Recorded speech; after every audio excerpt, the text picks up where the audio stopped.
How's it going, everyone? To those of you here watching on Twitch Live and those of you watching the playback on YouTube, thank you for tuning in to another episode of Runeterra Round Table. This is our series where we like to have some healthy meta discussions on very hot topics within the community right now, and just pretty much anything circulating right now for Legends of Runeterra.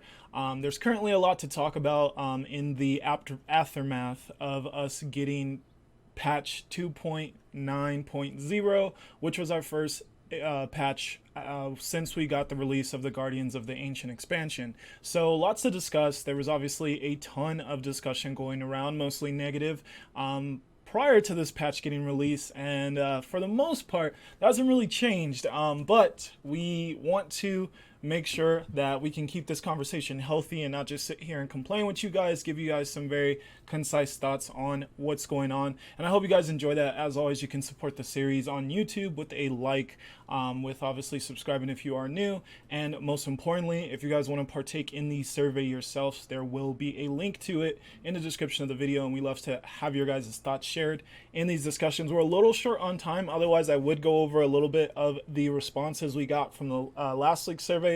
Really appreciate you guys doing that, but we're a little short on time. One of our guests does have to go, so we're going to avoid doing that for this episode, but we will do it in the next one, especially if we get some considerable, a decent amount of responses to the survey. And overall, it's a discussion for everyone, so everyone is welcome to partake by doing the survey. And anyone who is or ends up watching here live on the on Twitch, I just threw the survey in the chat for you guys. But nevertheless, let's get into introducing our guest for today's video, and we're gonna have none other than one of my good friends in the community, Scarzigs. We got Shadox here with us, Squeeby, and Kavira. So really awesome lineup here today. And once again, since we're short on time, I'm not going to do the small introductions like we usually do. All these people do amazing things, and there'll be links in the description of the video to anything that you guys can support them on, and I'd really appreciate that because they're all really awesome individuals. But yeah, we got the patch. There's a ton to discuss concerning that, so I guess let's just get started with that specifically.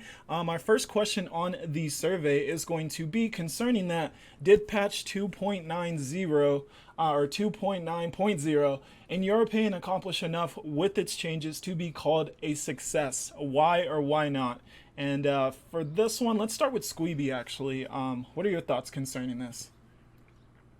I do not think that the patch notes achieved what they wanted to, especially given, I think we'll get into this later, but Dovagetis' follow-up post about their philosophy when balancing and not wanting to do like what they call token buffs. I think that is absolutely what Talia and Malphite received in the terms of their upgrades, a +1 and +1, and a 2-mana discount on the level up. Those are not impactful. I don't think they changed really anything at all. And then obviously the Aurelia Azir nerfs, I think they do bring the power level down like a little bit, a few percentage points, but the bug fix to Aurelia, I don't know if it can be overstated, honestly, how strong that bug fix is, and the fact that it's like just effectively a buff, like that offsets a good bit of it. Like I think the deck is maybe like 2% worse now, maybe 3% worse, like all in all, which is, it's still extremely strong. You still see it very prevalent in the ladder meta, especially. Maybe it's a little worse in tournaments now, but I think those were token buffs, and the nerfs. What we had wanted to see kind of was like, we know that Aurelia Azir is keeping TLC in check, and so if you're going to nerf Aurelia Azir, you then need to be nerfing TLC alongside that to just kind of keep the entire power level of the top tier decks in line with each other and not let one get out of hand and just like tunnel vision on one deck. I think a little bit of that is happening, and you kind of need to be looking forward. And you can just tell that, I mean, already looking at the current state of the meta. So I've seen what other players have echoed online about wanting to have more buffs-oriented patches, a lot of buffs to units that don't see play. I am in a similar vein to that, and I think there's a lot of champions, despite what they posted about having, 30 champions with above a 50% play rate since the beginning of the game. There are a lot of champions that could use buffs as well. and starting to move more in that direction as opposed to extremely targeted, minuscule changes for patches we're not seeing all too often. That's All my two right, that was a cents. pretty thorough answer, and I think it kind of covers a lot of people's reactions to Mm-hmm. the patch. So I really appreciate that. Let's go over to you, Skarzix. How are you feeling? This patch, now in terms of if it's a success or not, I think that they probably accomplished what they wanted to do, which is just to knock down Aurelia Azir a few pegs. The biggest disappointment is that the cards that were hit weren't the ones the community was expecting, and they didn't really give, I think, any in-depth reasoning as to why those specific cards were hit outside of the fact that they didn't want to unnecessarily nerf other cards. Like, rather than just saying we don't want other decks like Azir style decks to get weaker, I would rather have liked to see more explanation as to why those cards in particular are the ones they wanted to hit over other ones, right? Like, hey, we aren't going to hit Deus because, I think the only logic there was Lucian Azir was a deck they kind of wanted to preserve. And like maybe even nerfing Azir himself. That's very tricky. I do respect that. You don't want to make Sundisk weaker. Azir is like a champion that you want to remain in a good spot. But the Aurelia Azir still is very, very potent in the metagame, and the players recognize that even though Riot's goal was maybe not to shift the meta, but to specifically bring the presence and strength of that deck down and hope that that creates a meta shift, is not what the community wants to see, right? I think everybody kind of came together. We've been shopping up decks. Pro players have been scrimming, trying to figure out where the bad matchups are. And basically, with, I would say, almost the global force of the community combined, we haven't been able to force this deck to shift. It's fine, I think, for a list to be strong as long as enough counters exist to where it naturally rotates in and out of the meta as its natural predators become more popular or less popular. I think also when it comes to the buffs, Talia and Malphite were, again, you said it perfectly, Squeeby, token buffed. The buff to Malphite matters a lot more. I think the discount means with Eye of Raharok achieving his level up condition on its own, it opens up Yasuo to be perhaps a more viable pairing. Maybe more Daybreak stuff like Leona Malphite maybe gets opened up as additional realm of exploration, but that's all you're doing, right? You're opening up potential for new decks to exist, but regardless of how many decks there are, if they can't compete with Azir Aurelia and Nasus Thresh and TLC, then it's a moot point. And so the patch did, I think, what it wanted to do, but not what the community needed it to do. Yeah, that's a very, very fair point, and I appreciate you also kind of giving the perspective of Riot themselves, as such as, hey, the community maybe wanted all these different things, such as Thresh and Nasus to get knocked down a tier, TLC, but Riot specifically seemed to only want to knock down Azir Aurelia a peg, and that was probably accomplished. So I appreciate you providing their perspective in this as well, because it's good that we understand that sometimes our perspective and their perspectives aren't the same. What they want to accomplish and what the community wants isn't necessarily going to be the same, and that's good to kind of keep in mind as we try to understand why we got what we got. So thank you there. Shadox, let's go to you, and then we'll finish off with Kavira. How did you feel about this patch? Was it a success? So yeah, my thoughts are pretty much the same as Squeeby and Skarzig's. So I guess in regards to the buffs, the Talia one was kind of real quickly. Do you mind me just interrupting? Just because, can you speak just a tad bit louder? I can already tell that you're a little bit lower than those other two, and that's gonna sound weird on the playback. So yeah, if you could just speak up a little bit more. Is this better? Yeah, that sounds better. Okay. Yeah. So in terms of the buffs, the Talia one was kind of not what she needed to make her better. The Malphite one might have been a bit better to make him, a bit better for him to make him a bit more playable. But I don't know. I still don't think he's generally that good. Yeah, I don't know what needs to be done for him to make him better. But in terms of the nerfs, yeah. So like you were saying, they went in with the thought of we're gonna nerf just Azir Aurelia, and they say in the patch notes that they didn't want to touch like things like Dias or Azir because they didn't want to hurt other decks like Azir Illusion or Azir Burn, because they think it's good for the meta. But yeah, so they did what they wanted to in terms of the nerfs, was to slow down Azir Irelia, but I don't know if it was enough or not, because it's still seeing quite a bit of play, but I don't know how much better or worse it's gotten. Because I know the Marshall nerf kind of hurts it in terms of its even matchups that I had before, or weaker matchups. Marshall was like kind of the tool you needed. But now that that's gone, I don't know what the substitution would be, or how much worse it's gotten into like the even matchups.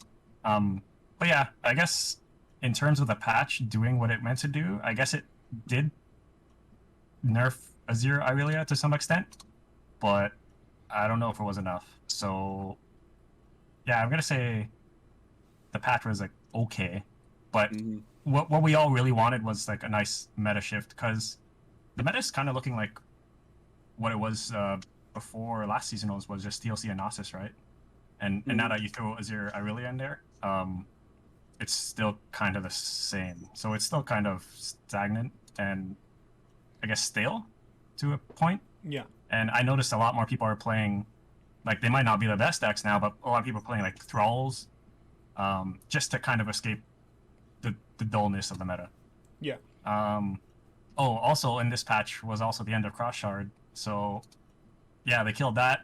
I guess that was their goal. Hopefully we'll find out more about that in the future. Yeah.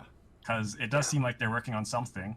But yeah, I guess we'll talk about that a bit more later. Yeah. So we're gonna allude to that a little bit more, and I thank you so much for your thoughts as well. I agree with that. The buffs felt like token buffs, and that it'll be interesting to look at exact numbers here soon as far as how the matchup tables did change for Aurelia. But yeah, I assume that they're not going to be that different, and like people had already said that you can maybe replace Inspiring Marshall with Voice of the Risen and stuff like that. So yeah, we'll have to see if those changes were that impactful, but I think most of us would say they probably won't be, and so far they feel like they aren't. But yeah, we can't say definitively. Those numbers will really tell the full story. Kavira, do you have any follow-up thoughts? I know most of them already said everything, but do you have anything to add to this patch? Was it a success or not?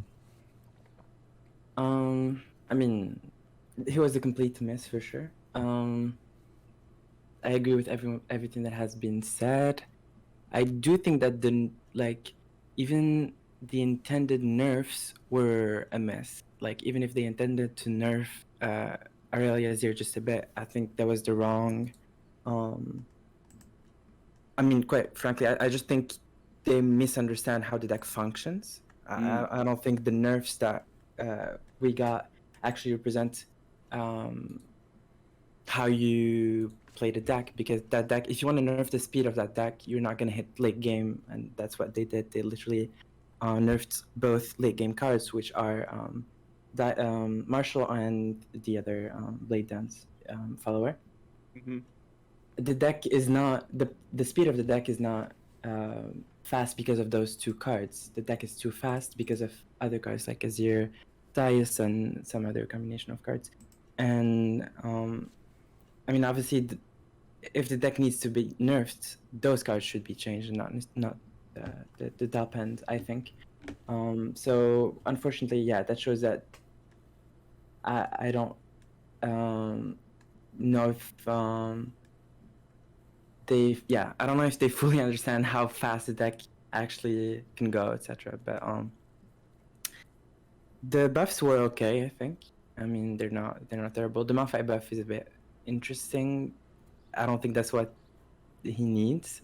Talia getting +1/+1 is fine. Malphite is a bit weird to me. I mean, he's not played just because he's hard to level up.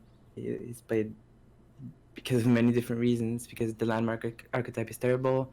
Because that's not like in a deck where you want to play landmark, you're losing tempo and you don't want to play Malphite on 7 with an empty board, stuff like that, because the stun becomes useless. I'm not gonna go into details, but yeah, Yeah. it wasn't a good patch. And Oh, generally, okay. it's really useless. And that's a good point you kind of go into, because I would just, to follow up everyone's thoughts, I would say one thing for me as to why I would say this isn't a success, even from Riot's standpoint, is because if you wanted those buffs to be significant to Talia and Malphite, one of the main things you could have done is nerf a deck that just kind of blows landmarks focus decks out of the water like a Zerarelia. Like if you hard nerf that, then maybe landmarks and stuff can have a little bit more presence, because decks like a Zerarelia that are kind of have aggro type like play patterns to them and win the game before you can really get started with late game strategies really kind of hinder most of any strategy with landmarks, especially because you can't really block when you're playing landmarks as opposed to units. So I just felt like kind of soft nerfing a Zerarelia completely kind of counteracts trying to buff Malphite and Talia personally. So those two kind of didn't really make sense in like cohesion with each other. Like it just didn't really make a lot of sense to me. But nevertheless, thank you guys all for your awesome points, and let's just move on to the next one. And that's going to be an overall community question. So does the community actually have realistic expectations when it comes to patches, or are unreal expectations leading to more disappointment? I know for the most part, most people felt like they didn't have unrealistic expectations and that we really just didn't get enough, but there is some people in the community that think people have way too many things that they expect to happen each patch, and it's just not feasible or realistic. So I thought it was a interesting question to ask. So let's start with you, Kavir, go in opposite order. What do you think? Do we actually have realistic expectations when it comes to these patches, or have we kind of lost a little sense of what we should be expecting? So I haven't really talked about Riot's final response on Twitter, because I mean, there's no need. They said the changes will come in on 2.11. Like whenever I want to talk about something, it's if it's changing. And if it's helping, and obviously talking about patch 2.11, I don't think would change anything, because they're set on what they want to do, and they've said that they want to change things. I do feel like it was, I mean, I feel like it was a bit of just a post to kind of calm the crowd in a way. So I hope that it's not, honestly. I hope that they're actually determined to follow up on what they promised and actually change their bounce policies, like or cadence. Just have more nerfs, have more buffs, even reworks. Just we want more changes to the meta and more significant hits, because as I've said before, they've had issues with the speed of the patches were very slow and very weak. You can't really have both at the same time. When you have both, that's where you have issues. They really need to pick one, either come in with very slow, big patches with a lot of changes, which I think would be easier for them. Yeah, Or that's very a fair. frequent patches. Yeah, that's a very fair with small assessment, and changes. it's something I've said myself too, is that if you're going to have such infrequent balance changes, then they should probably have a lot going on in them to make them just feel sufficient for everyone.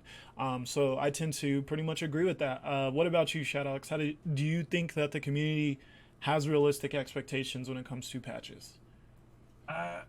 Yeah, I think the community is generally okay when it comes to expecting things in patches. Like, yes, we all want lots of changes and things to be fixed and the meta to constantly be changing. I guess on the flip side, though, you don't always really want like tons of big changes, because then it doesn't leave, I guess, experimenting room or breathing room if something's just going to change in the next patch, right? But that being said, at the amount of changes we get now, yeah, we need some more. Because what was it? Not this patch, but the patch before, when the expansion came out, all we got was like two changes, right? Atrocity and Blighted Caretaker. Yeah. And that was, I don't even think that really hurt Threshnasis much at all. It didn't really do anything, because I think that was also the time when we got Merciless Hunter. Yeah. So it just kind of made the deck better.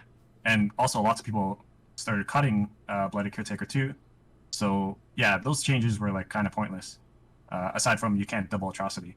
But yeah, I think people have a pretty realistic expectation. I do see some people asking for like tons of changes or like reworks of lots of things. I don't think all that is very realistic. Just asking for some more changes is fine, but not too many. Okay. And what about you, Skarzix? I like that you definitely touched on the fact that we don't want to do too many like patches super frequently because the player base will perhaps get a little spoiled, right? Stop experimenting, saying, well, this deck is obviously busted. They'll just nerf it in a couple weeks, so I'll just take a break and come back, right? You don't want to take away the community's like drive to experiment and try to force the meta. And that's what we saw with Aurelia Azir, I think, where a lot of players, even though the deck was so blatant, day 0, day 1, day 2, everybody was still like, let's, whoa, it's just an aggro deck. Let's wait and see. Let's try to experiment. Let's tech in Culling Strike. Let's try all these different tools that we have at our disposal. And I think that does work to an extent, but I think that in the modern era of CCGs, there's just so much data now and so much information sharing that when a deck kind of takes over and becomes tops in the meta, it's so difficult to even make the argument that the entire player base is wrong, right? That we aren't experimenting enough, that there isn't like one or two decks that maybe forces a meta shift, and there might be some off meta things that can specifically beat that deck, but in a ladder environment where you have to account for so many different matchups, a silver bullet style deck like that is only going to matter for tournaments, right? Where you can try to manipulate that matchup. And so I think that the player base is, they're vindicated, I think, when they want these big changes. I know that just by function of community versus developers, our expectations are always going to be unrealistic by their standards. You can't always do what everyone wants. Yeah. But I think that especially like Shadok said, compared to previous patches, we've been set up for a certain expectation, and I don't want Riot to swoop in and nerf the top decks all the time. But I think that with significant buffs to weaker archetypes, not necessarily like a wide slew of reworks, because I'm guilty of that myself, suggesting like tear the guts out of Ionia and rework all of these cards. It still would at the very least give us more tools to experiment with. We aren't like exhausting our options for countering the meta, I think, so quickly. And I think with especially Nasus, like you also touched on, is a deck that has resisted the entire metagame's attempts to beat it down and counter it. And when you have these top decks that exist in such a powerful state, with the meta, being constructed with them specifically in mind, and they're still at the top, there is an indication there that the developers do need to step in, and it's not all on the community's shoulders to try to break the meta and force it to shift.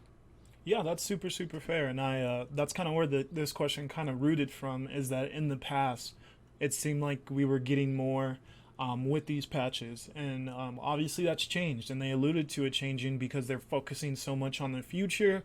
But if you focus too much on the future and not enough on the now, you can end up with scenarios like we had where there was a lot of backlash. So what about you, Squeeby? Yeah, I have a ton to say on this, but I'll try to just keep it like somewhat manageable. I think it's a communication issue on the part of Riot. Like, they're doing these balance patches, significant ones, once every month, but they're not letting us, the players, know that they're focusing a lot of staffing resources on upcoming content, these upcoming expansions and modes and things. And so it's pretty obvious when we get a patch that only has 4 card changes that they're not dedicating enough manpower to make significant changes to the current meta. And it's pretty tough for players, everyone in this call who creates content, is a streamer, is a YouTuber, that we play this game to death, and we're not seeing, we're playing the same, with the same problems for essentially a month. So I would, yeah, we definitely need bigger balance patches, and I think those kind of like ideas about don't do too much at once, that might be more feasible once all of the regions are out, you know what I mean? And then we have kind of like sort of a classic set for what Hearthstone would have essentially, and then it's sort of the archetypes are more established, and then they can really go back and start to do like those proper reworks of, you know, entire archetypes and things like that. With the release schedule and the team they have now, that may just not be manageable, but, you know, buffing war chefs and doing 10 other things like that per patch is definitely manageable with the team that they should have. So I think had they made this post that Kuvira mentioned about 2.11 being, you know, the patch, wait for it, had they given us an indication of that prior to this balance patch that we just got, it would have gone over way better. Like if you're just more upfront and honest with your players beforehand, you're not going to let them down in the same way that that patch does, where everyone is left hoping, okay, well, we do have a balance patch coming up. They haven't said anything. You know, is this going to be the one? Like, we all are just kind of stuck in a position where we have to hope it is, because that's what we want it to be, because we don't want another month with the current meta and, you know, overtuned cards that we have. So the community expectations are very much within the lines of what they should be, and if Riot wants to manage them more, they can. They've done a decent job communicating, but like just the timing of those posts could, if they time those better and kind of get out ahead of things first and give us a sort of their explanation, I think it would be, we would come towards a more happy middle point. Yeah, I super agree with that. And that's something I've talked about a ton, is that Riot can be so much better at communication, especially when you say things like all these champions are all have 50% or higher like win rates. It's like, okay, then can you guys talk about those decks then a little bit more? Like, I feel like they don't really talk about things like that, but then they want to use them as counter arguments as to why they're not doing things that the community wants. So it's just like, that is extremely condescending to the player base. Yeah. Like, that's the tone I get from those. I get pretty angry when I see that. You're just not experimenting enough. You're preaching, Squeeby. I'm feeling you right now. You guys just aren't trying. Stop playing Aurelia Azir. Stop playing Thresh Nasus and throw together a Fizz Nautilus deck and you'll do well on ladder. It's like, no, absolutely not. We're playing so much. We're the ones who are testing the decks every single day. And there's a lot of YouTubers who play these crazy decks, and I look at it and they do really well on YouTube, but I'm like, this won't work on ladder. Like, and they make Worlds qualification points so tied to ladder. So the thought that it's our fault, we're the problem with this meta, we're not the ones creating the cards. So it's not on us. We are doing the experimentation, and by law of averages and numbers, these are the decks that are best with the cards that you've created. So, like, if there are some secret... Shodox always says this to me, and it's so funny. He's like, there's gotta be a secret deck out there that we just don't know. There's gotta be something we're missing that's gonna take over the tournament. And I think, honestly, like, it's usually techs of a couple cards. Raptor's really good at it. Like, you have to be such an insanely high-level player to come up with specific techs that are going to, like, crush the current meta, and it mostly happens in a tournament format. Yeah. The average player is not going to be able to do that, and also the average player is not going to be, like, keeping up with the few top players who can make those secret techs that may not translate to ladder. So if they really think there's secret decks out there that we're not hitting, then you have to make Ruben Zoo play them on the weekends and take them to rank 1, because they don't exist in my mind. I definitely agree with Shadox. I feel like there is like a deck that Riot is just like, come on, like they believe in us so hard, like come on, come up with this deck, it's gonna break the meta, and like they just have to tell us, like we have to say we give up, give us the deck list. What's supposed to counter this? I'm hearing you. Yeah, exactly. Because it's just like after so much time in a meta, and you're hearing everyone saying that, hey, we clearly have powerhouses that don't have really adequate answers to them. At what point do you then have to be like, all right, well, we think there is answers, here are the answers? Like, why don't they do that more? Especially considering like the only decks we really got in their Twitters posting have been all kind of memed here. They don't really post. I remember those. Yeah, they don't really post like actual meta decks on their Twitter, and it really perplexes me entirely, especially when once again you're going to use that as a counter argument, like, hey, this is a viable champion. Okay, then show us how it's a viable champion. Tell us more about how this archetype works and how it counters the current meta. And we don't currently get that, but then they use it as a counter argument, and it does feel like a slap to the face, like you alluded to, Squeeby, as to like as if we're not trying and we're not like trying to utilize the resources we're provided in the game. So I would say that's one of the most frustrating things I would say currently with Runeterra is the communication. You can't use things as a counter argument but not give us more, like provide more details as to how exactly that's a counter argument or how exactly it works. So that's something I really hope that they kind of look in the mirror about, is can we communicate with our player base better? Because yeah, I also agree that if they would just be more upfront and also tell us a little bit more, what are these huge plans as to why we're going down this path? We're arc a little bit of these plans. I know they want to keep things a secret, but sometimes keeping things in secrecy just leads to confusion, and confusion leads to frustration. So sometimes it's best to maybe just tell a little so that we can anticipate things and have something to look forward to, as opposed to being a little left in the blue and frustrated. So thank you guys all so much. Those are some really good points that we hit in that conversation or that particular question.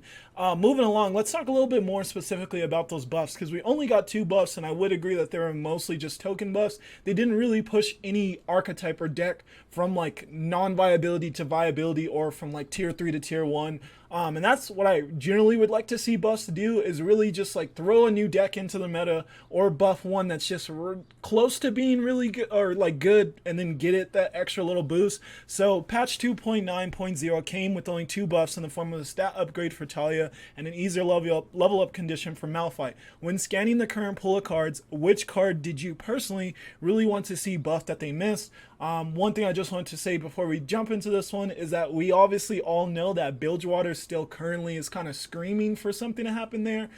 So what exactly did we see as a card that really kind of could have used a buff? Let's start with Skarzix on this one. Ooh, I'm glad you picked me first, because I've got Talia Malphite is a deck that I've actually been playing a lot.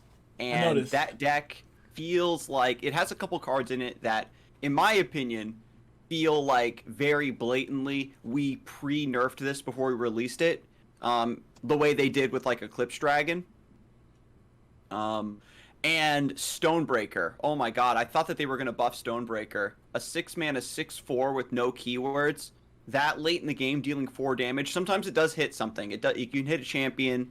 You can wipe out a small blocker, but once you get into 6 or 7 mana, you're looking to just stun your opponent's board anyway and kind of finish things off with the Malphite stun. So Stonebreaker maybe having Overwhelm or a little bit more of a stat throw, so it's a threat that holds down the fort and maybe sets up for Malphite, I think would have been a much better thing for the archetype in general. Spiral Stairs is...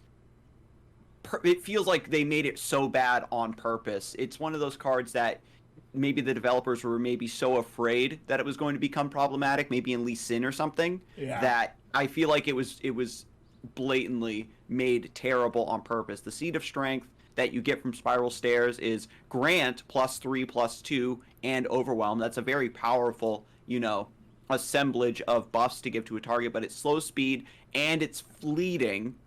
So you have to time the Spiral Stairs very specifically so that it pops on round 7 or round 8 when you have the attack token, so you can throw it on Malphite or maybe throw it on Talia, right? So you have Overwhelm. There's a lot of good targets for it in the deck, but it's 3 mana do nothing. Like a lot of the other countdown landmarks are still going to give you some value, like a body or draw you a card, with Preservarium and stuff.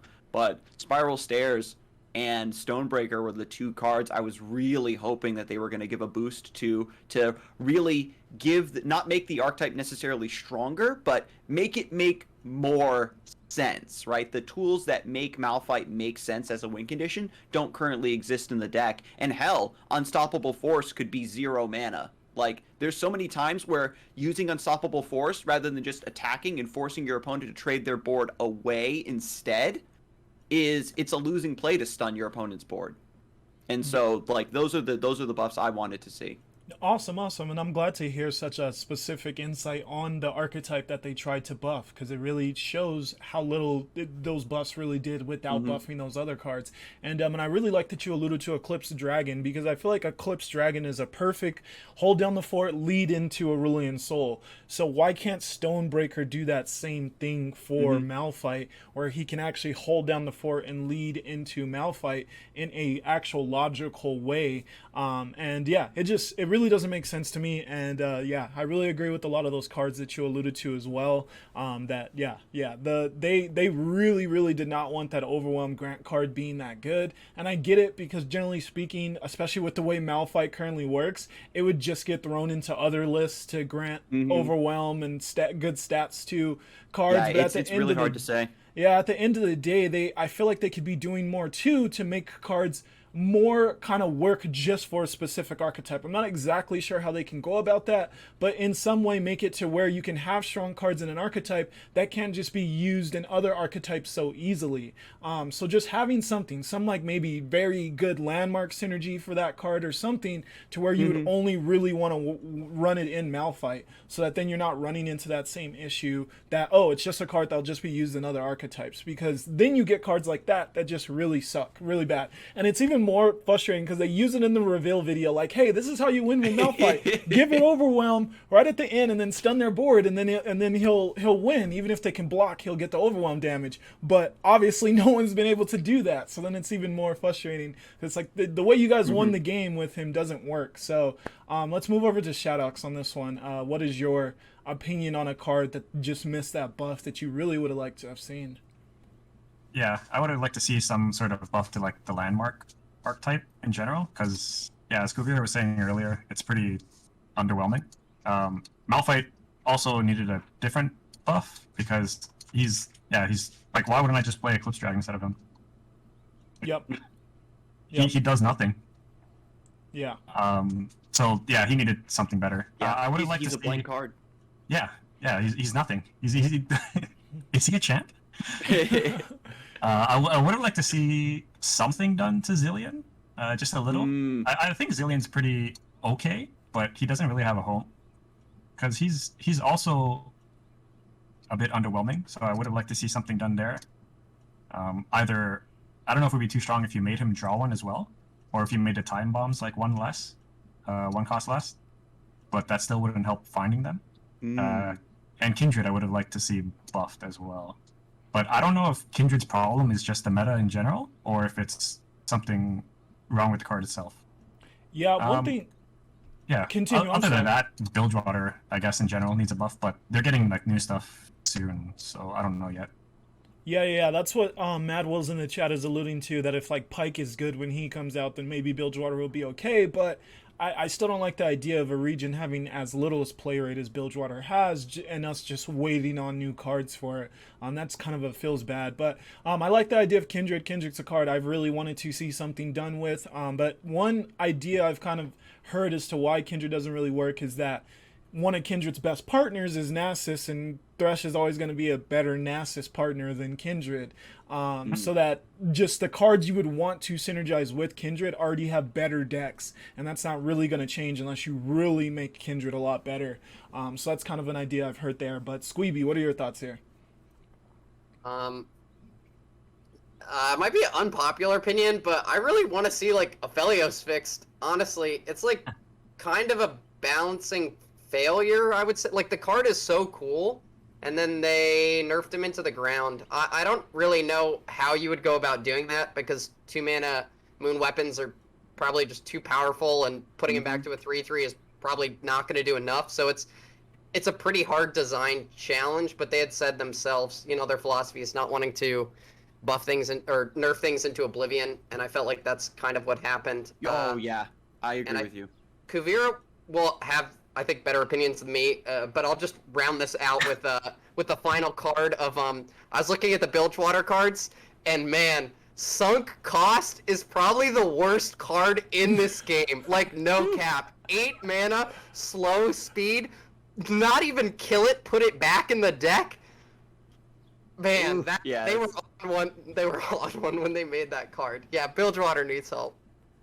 Yeah. That's extremely fair, and It does. I agree with the sorry, Kavera, just before you get started, I agree with the Aphelios thing. That's unfortunate Aphelios got nerfed into the ground, because I would say Aphelios always felt fun to play. Very fun card. But yeah, that's the issue, and I feel like it's possibly also why they've gone so conservative with nerfs, is that they don't want things to happen like what has happened to Aphelios, what has happened to Fiora, what has happened to Karma. I guess they're trying to avoid that. And it's a thin line between buffing a card to where it's now has a home in the meta, or buffing it to where then it controls the meta. So I understand the concern there, but a card as fun as Aphelios, I'm a huge fan of it. And it feels, I don't know, it feels a little different than regular old Target invokes. And I feel like people just like those cards that work a little differently than what we're used to. So I'm a huge fan of them trying to figure out Aphelios properly. But Kavira, you can now go. Sorry about that. Oh, so I wanted to take Riot's side for a second here. I mean, about Aphelios, and I think Aphelios is very hard to balance, in my opinion, because he's so polarized. In either he's like a powerhouse of just a crazy value engine, or he's kind of useless. I think he's very similar to like Heimer in a way that Heimer is not seen play either right now, and Heimer was very popular in the past. Those kind of champions, like back row champions that generate value, are very hard to balance, in my opinion. So yeah, I would like Aphelios to get fixed. I mean, they changed the spells to 3, and they didn't reverse the health back to 3, which is very weird. I mean, when maybe they tested it more, but it seemed like a logical thing to revert, in my opinion.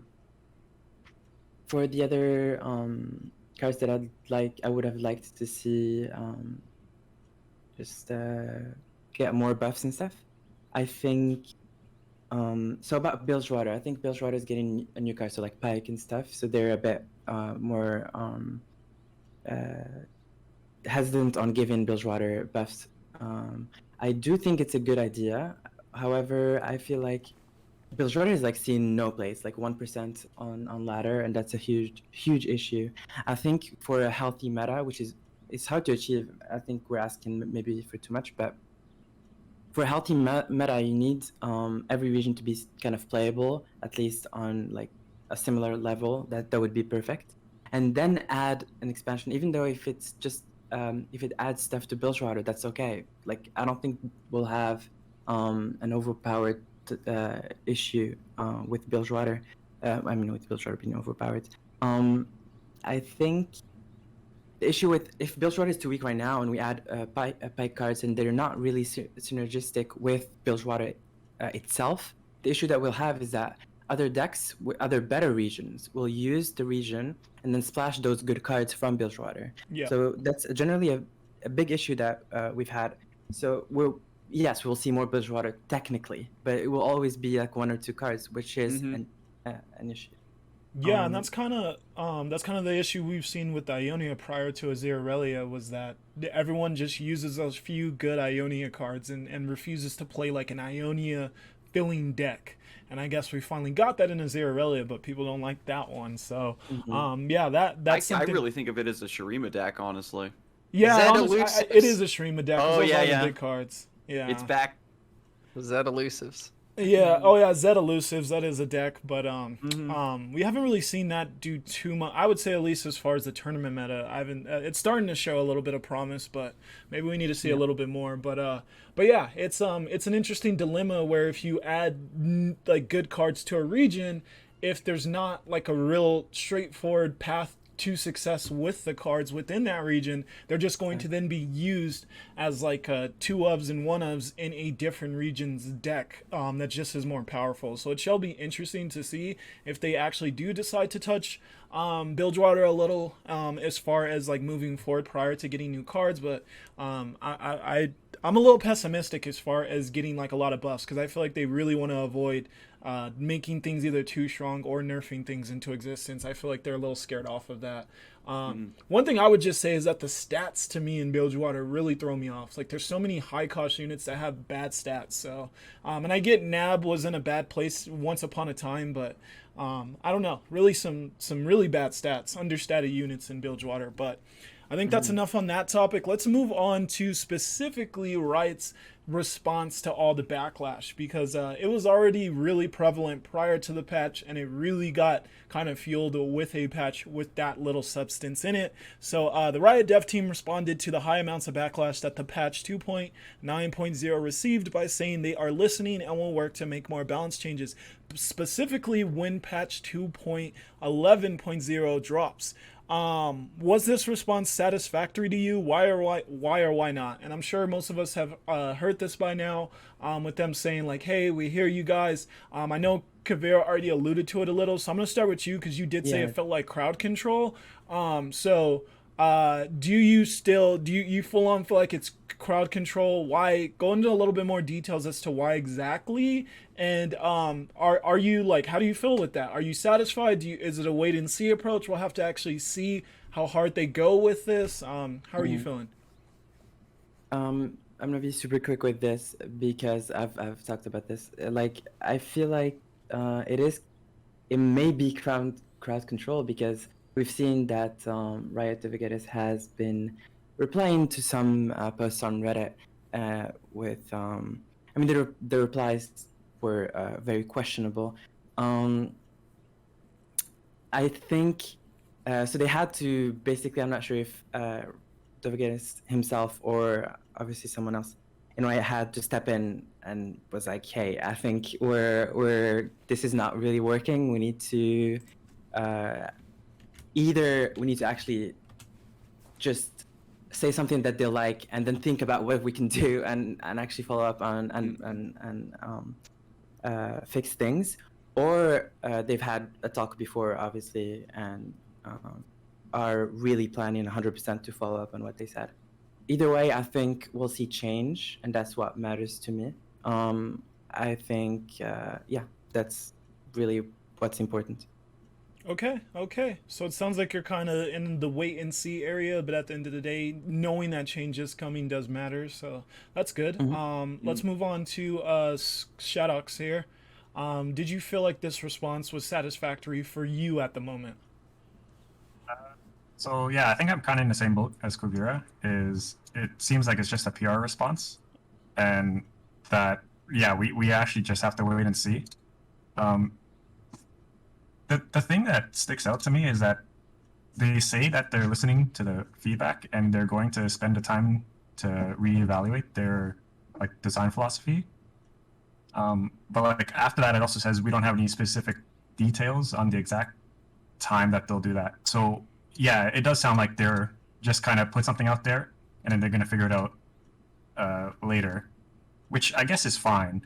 But I guess the main thing is we just kind of have to see what exactly they're planning to change when it comes out, how many changes, and if they're actually meaningful changes. Because for all we know, they're just going to shove a bunch of like pointless buffs and nerfs in there. Like pointless nerfs would be like the Blighted Caretaker thing. Pointless buffs would be like Green Glade Elder going to 3 attack. Like for all I know, they're just gonna shell a patch full of that kind of stuff and be like, "We listened. Here you go." Yeah, and that's fair. So it sounds like you damn. almost would have appreciated hearing like a little bit more details if they were like, we plan to actively do more meaningful buffs and nerfs. Like it sounds like you wanted to hear a little bit more about how exactly they plan on navigating listening to the community. And I would have to agree with that. And I think that goes further into our communication point, whereas like you say you're going to do something, but you don't give us any details after the recent kind of history we went through with these patches. That leaves a little bit to be desired still. Let's move over to Squeeby. How'd you feel about this response? Was it satisfactory? Yeah, actually, yes. I'm gonna give him the benefit of the doubt. I'm on the hopium train, 100%. They said they're building up the expectations, so I'm gonna have really high expectations. They're kind of promising the moon a little bit, and I'm gonna be really disappointed if that's not what we get. But for now, we're going up. I feel good. I mean, like, it's a complete about face, so I understand the skepticism, and like, yes, it is a PR move, but also like they're like they should stick by it now. Like, it's gonna be worse if they if they go back on it. They're kind of like doubling down and saying like, okay, we're gonna make it better. Like, we're messing up, and so like they should be putting out something that will knock our socks off as players, and that's like I'm gonna hold them to that. So yeah, I'm super excited. It was the right response. Everything leading up to that post was not the move on the side of the responses. So it's good that they recognize that. So yeah, I'm super happy with it. Let's see what they do. Let's give them the chance to impress us, because the game is it's amazing. Yeah. Okay, my follow-up to that is going to be a previous question. Are you setting yourself up for disappointment? Are you literally going towards the unrealistic expectation thing then? Yes. Next person. Yes, absolutely. Okay, Skarzigs, your thoughts. Yeah, they're definitely setting a very high expectation for themselves. The issue is, what Riot considers to be a significant change to their internal balance, philosophies and practices is going to be different from what the community considers, right? Because you can change the way you approach balance, but you still might not be hitting the right archetypes, or might not be hitting them in the right way. So I'm glad that they're promising this, but at the end of the day, we're all on the same boat. We're floating in a boat with a sticky note slapped on the side that has Hopium Train written on it, right? Where we have to see the results. Yeah. We have to see what they are actually going to do. And it's my opinion that they need to take a portion of whatever they have slated for 2.11 and move it to 2.10, 2.10. I think they need to have a little bit more of an in-between, because yeah, it's great that they're going to be changing things, but it doesn't change the present. And even in that post, they talk about how we've been focusing too much on the future and we kind of lost sight of the present. I'm glad the game is expanding. I'm glad they have so much stuff in the works for the future, but the present is what matters, right? This is what matters to the competitive scene with the seasonal right around the corner. This is what matters to the content creators. That's what Squeeby was talking about earlier. And I think that this is a great direct response. They covered a lot of the points the community made. They acknowledged their mistakes, but I want change, and I want it faster than 2.11. I hope that they say, hey, we're going to squeeze in a couple extra balance patches for 2.10. I'd love a follow-up to this follow-up, that they're going to do some additional pre-nerfs or even pre-buffs. Yeah, and I would say that was kind of my biggest reason to not be fully satisfied with this, was just the urgency. Saying that, one, you're not entirely sure when you're going to implement it, and then that specifically a lot of it will be in 2.11 feels a little far off to me, and I feel like there should be a little bit more urgency for a game that still is, at the end of the day, kind of still in its infancy. Like, it passed its anniversary, but it's still a growing game that's still getting new features every patch. I think that you're really doing yourself a injustice by not being a little bit more urgent with doing things that are in the best interest of your player base, because you're trying to still grow your game. You're trying to still go the right direction as you head into Worlds.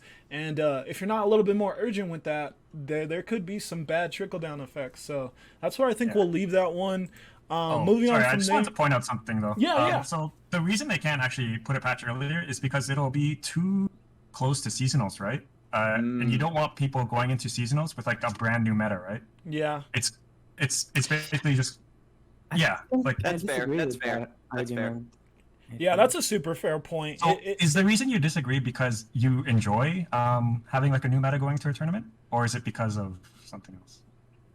I think the fact that were you about to say, Skarzak? No, I thought that he was talking to me. I realized he was addressing that to you, Kuvira. We'll always have tournaments, either EU Masters or Seasonals or Worlds or anything really, honestly. So I don't think So I disagree. I agree that patches right before tournaments are a bad thing in general, but because you don't give players time to adapt and stuff. But I think the ability to adapt to a meta and figure out what's good quickly is also a skill that should be rewarded for top players. And I think a patch that comes like 2 weeks before. I mean, we've had the qualifiers for EU Masters were like 2 weeks right after a whole set, which was the last set, the Talia and not Talia, Malphite and Aurelia and Zillion, yeah. yeah, really thing. So it was 2 weeks after. So clearly they don't have an issue with tournaments right after big changes. So I don't see really. I see a disconnect there because obviously like the EU Masters was 2 weeks after, and they don't want a patch to come a month before. I don't really believe it. Oh, What is the timing of 2.10 So vis-a-vis the yeah, seasonal? it'll be on the 2.10? 16th, I believe, and the seasonal is on the 19th. So it would be Oh, like my. it would be like That a is kinda 3-day close, but- turnaround. For in this particular situation, that's probably a bit too close. But I'm just in general saying that I hope that it would, circumstances aside, I don't want to wait for 2.11 to see some significant meta shakeups. Insane. Yeah. That's where I think hot fixes would be something that would be interesting to bring back. Yeah, so I agree with Kuvira though. I actually would prefer like a brand new, I guess meta sort of before a tournament because I find that always more interesting. And yeah, I do value like a player's creativity and deck building skill and figuring out what's good and bad in the heat of the moment. I think that's very important. So like I was kind of looking at it from like Riot's point of view, and in my mind, their like, I guess their treasure is like seasonals, right? Because that's all they really got going. That's like their only serious esports event aside from Masters. But I just feel like I feel like they don't care about EU Masters too much, which is why they kind of did it this way. Like the whole qualifying process was kind of weird. It's rough. And I mean, like you're saying, if the other thing too is if there's a patch right before a big tournament, the players might just, and we've seen this historically, I think, like especially like when I'm on fight night, the Friday leading after like a new set, there's really no like new decks, right? Because they aren't proven yet. People don't want to bring them to a tournament. So even if there is a big patch, people are going to play the old decks, maybe even in a nerfed state. Like they aren't going to be willing to experiment, and it's going to still just be a similar meta, but with weaker decks. Yeah, a lot of top players I find are very conservative when it comes to their deck choices and stuff. Like they don't like to be out there and try out new things, just because of the fears of I'm just gonna go O2 drop. Yeah. I forgot my other point. Oh, my other point being. Yeah, sorry. Oh, sorry. Yeah, my other point for not putting a patch before seasonals or a big tournament and having people figure it out is because they actually do cater more to like the casual kind of player and like gauntlet qualifying people, and they probably feel that they're not good at that and they don't want to overwhelm them. Yeah, because that is Riot's like main. Yeah. So the casual people are Riot's main player base, but Riot's main like vocal base is the top players. The issue with that, I agree. I think the thing is they've said that before, they don't want to change things because some people don't have the collection to actually change your decks. For example, if they change something and the deck becomes less viable, they're gonna feel bad because they can't craft anything else. I agree with that, but if this is a tournament supposedly like it's a tournament that's showcasing the best players, right? I mean, I don't know if I don't want to exclude completely the casual players, obviously, in the tournament in tournaments in general, but I do feel like rewarding the best player should be the priority. Yeah.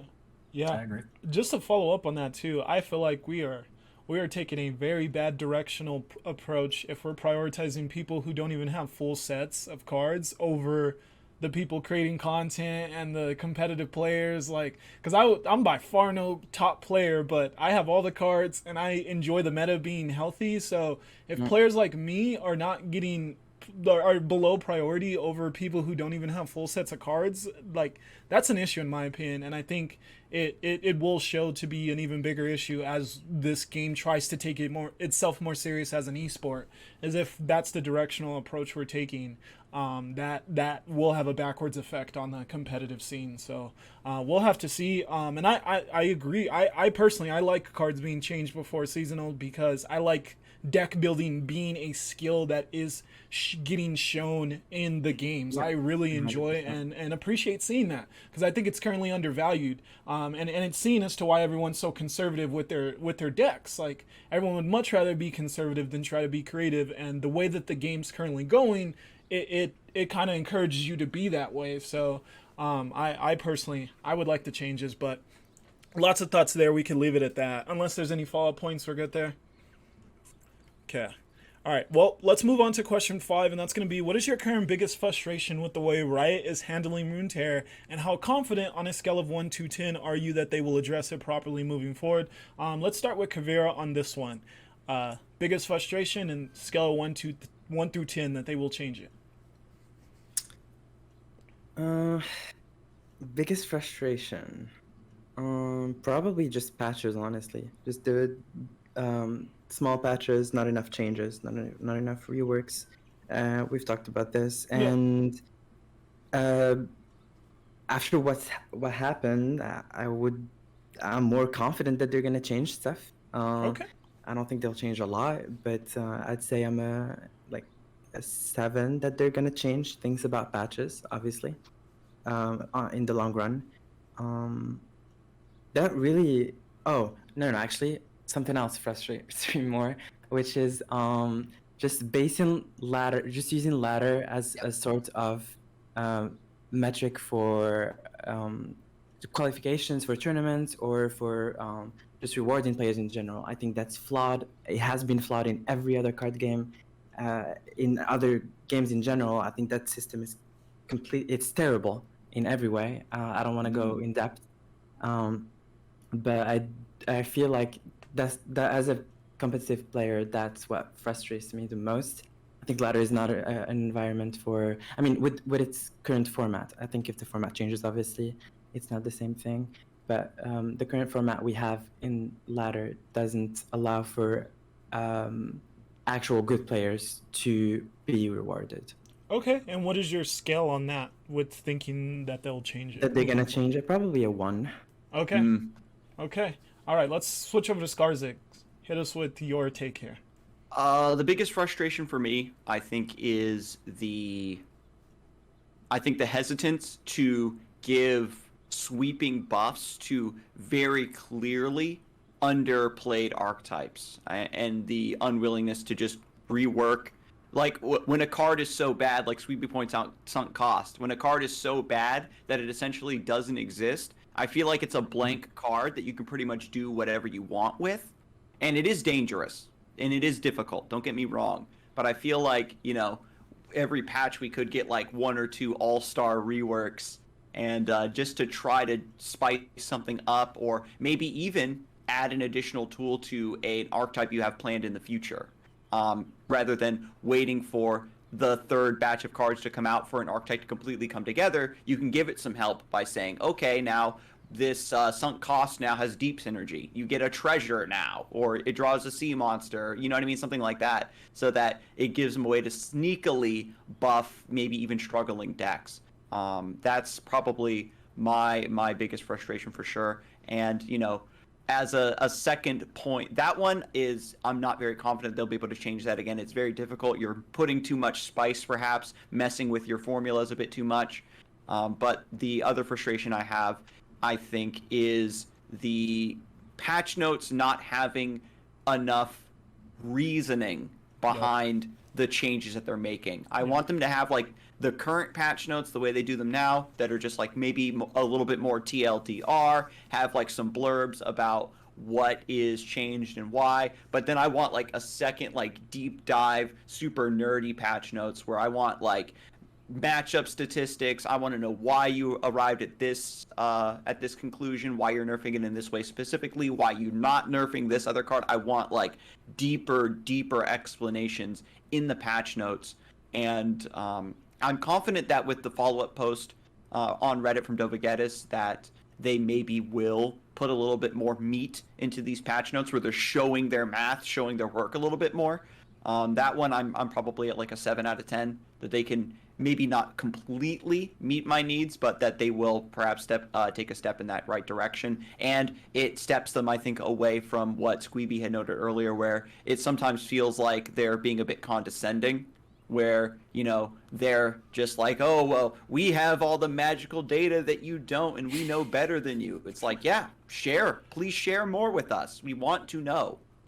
Yeah, I hard agree with those points. Like, really, really agree with them. If I could put 3 answers to this, those would be like 2 and 3 for me. My only follow-up point I just want to add to that is just that, with the hardcore patch notes, like more nerdy one, to say that, oh, we didn't want to do more to Azir because of like Azir Lucian, please show me your statistics on how many people are playing that deck to where that matters at all. Like, please show me that. So yeah, some of the stuff they say, and that's where I would actually have a very low expectation as far as them changing that, because I don't have confidence that they're using really solid metrics, so I feel like that can almost lead to more frustration if they really started giving us more stuff, and then we'd just be like, wait, well, how is any of this relevant? So as much they could do it, but then it would have a counter effect. So I don't think they really would want to do that. But Squeeby, let's hear your thoughts here. Me and Kavir are in complete alignment on this one. There isn't currently enough support for the competitive community from Riot. And I've voiced this to Shodox many times. Like, the community in America's Shard especially has done an amazing job creating community tournaments. Like, that to me is really the competitive scene. Like, seasonals being not 5-0 to qualify anymore, them having the 9-round Swiss makes them a lot more competitive. That's how I qualified for top 32 this past seasonal. But the frequency at which we have community tournaments, that is really where you, in my mind, build up your clout and your reputation.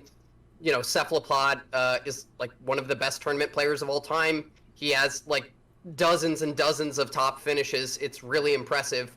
You could not have that without a community base as robust as it is for competitive tournaments. So seasonals are cool. Worlds is cool. I personally want a whole lot more support for competitive players. This game is like ripe to be an esport. There's tons of talent. The games are fun to watch for the community, and we're just not getting enough of that. Like, EU Masters is sick. I really wish we had something like that on the America Shard and the other 2 shards. Like, it feels like they're kind of missing an opportunity here to engage with their top players in a more consistent way that we're all pretty desperate for. If they did bi-weekly, tournaments for the top 200 Masters players or something. The prize pool doesn't need to be crazy. Just like some form of engagement that's not every 6 weeks. This massive tournament, that would be great. And best of 1 ladder is really rough. Gauntlet is a much better indicator, I think, for a competitive format, like best of 3 with a ban. That would be really cool to see them implement it on both of those. My confidence of them doing it is probably like a 2. It's probably just too much work. They partnered with Giant Slayer, and that's like who's running their broadcast for seasonal open rounds, which is cool. I would like to see them kind of like even sanction more community events. That would be way easier for them. Like in a similar way to the like Magic does it, and they have a pro tour and stuff. You go play at shops. Like they could be sponsoring, an OLS. They could be sponsoring a Giant Slayer. They could be kicking in a few $100 to the prize pools and throwing in a little Riot plaque or something. Literally anything. Like we don't have enough support in the competitive side from the game devs themselves. It's been a disappointment, but it also has made me really appreciate the community scene that we have. It's why I put on tournaments myself. So yeah, that's where I stand on that. Yeah, thank you so much for going into so much detail there. I big agree with those points. And it's something I've actually been vocal myself a decent bit on, is that I personally feel like kind of a trickle down effect as to them not doing that is the fact that they're actually separating their average players from their top players even more by not having more consistent tournaments like that. Because you have these top players who are all in Discords and stuff where they're always practicing and getting that actual good competitive practice with each other. And then you got all these players who don't have that ability unless they want to commit to an 8-hour tournament, community ran tournament each weekend. And if we could just get a little bit more substance, especially like an actual good gauntlet style ladder, I feel like we'd see so many more players start popping up as to getting better, because they just need adequate practice to be able to get there, and they're not getting that currently on ladder. Like, ladder in no way gets you better at picking a correct deck to ban, to making a good lineup that's well rounded and meets its like win con, like can beat its poor matchups. Like, you don't get better at any of that through ladder. And if we had more resources to help players get better, I feel like we'd even have an even more growing competitive scene than we currently have, and it's already growing pretty well. So yeah, that's something I really agree with, Squeeby. So thank you so much for going into details there. Do we have any follow-ups on this one, or are we all set? Because yeah, you guys all hit it on the nose, my lord. All right, I think not a follow-up, but I do need to go. Okay. I think. Awesome. Well, you were here for was... quite some time, Kavir, so thank you so much for joining us, and I hope your stream on those cards goes extremely well. Thank you so much, man. Thank you. Hope. Yeah, peace out, Kuvira. It was really good to talk. Thanks. Yeah, awesome. You have a great rest of your day. Thanks for having me. You too. Of course. Goodbye. All right.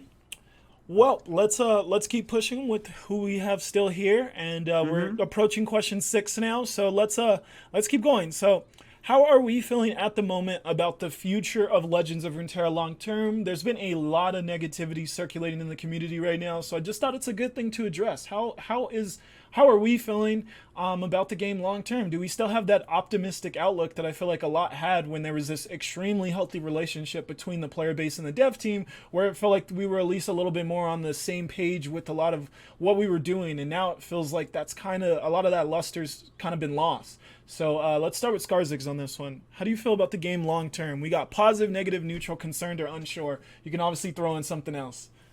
I think I'm pretty neutral. Okay. It's I'm a naturally optimistic person. Yeah. But it's like this. I know that Runeterra the game is good. Yeah. I know that Riot is committed to the game in the long term. Yeah. Just as a vehicle to explore and expand upon the lore, it's extremely important for them in that aspect. But when it comes to not just Riot's commitment, but what the game is going to look like in the future, still, remains to be seen. I think that, the follow-up post / 2.11 is going to be like the beginning of the paradigm shift. We need to see what the designs of the third set of cards is going to be, and the styles of decks and win conditions that are contained in Region 10, so that we can get a better idea, I think, of what the future of Runeterra is going to hold, where as time has gone on, we've gotten very uninteractable win conditions, very powerful combat tricks that, really make the game feel so much different from what it was in the beta, right? And that is the core that a lot of us fell in love with. And naturally, you're going to move away from that. But this acknowledgement of the developers to, focus on the present and make sure balance is okay and things like that is only one aspect of the game. It's about trying to shift your designs, and it's a strong term. I don't believe it fully applies here, but your power creep, to kind of shift that back to manageable levels, so that players, maybe feel like their ability to bait and outwit their opponent maybe matters a little bit more. These are the things that really, I think, bring results to your game in the long term. So I am feeling right in between, I think, neutral and like an optimistic sort of vibe, but I think that they can hit that nail as long as they recognize the implications of what I'm stating here. So this has been a consistent theme where it's we're putting a lot of onus on them recognizing something that they haven't recently. So my only follow-up to that before everyone else gets into their points is do you think they need to get someone on at least helping the dev team who's like maybe whether it's a top player, a team of top players, a team of people who play the game in it, do they need a little bit more help, you think, in this endeavor? Honestly, yeah. I think that they could have, a roundtable just like this one.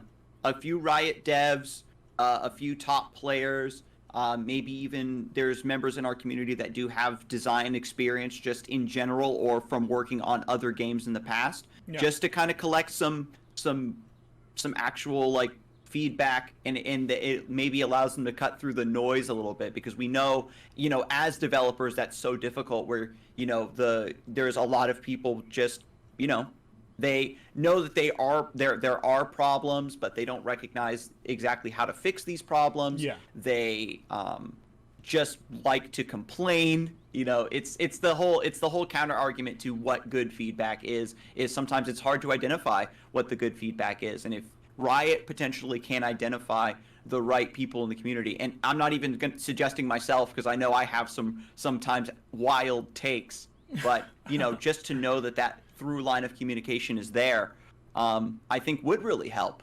And then they get a better, like, more direct view from higher level players about what they find is important in the game and maybe avoid some balance pitfalls. We know that Ruben is an old school Magic the Gathering pro, and there's this phenomenon that I personally have coined and that I've seen kind of crop up in other games is Magic the Gathering poisoning. When you play that game for such a long amount of time, it warps your perception of what effects are acceptable or healthy or fun sometimes. And so I feel like I'm going a little bit too long here, but that I think would be very helpful for them to reach out directly to select members of the community to maybe get some, sound advice.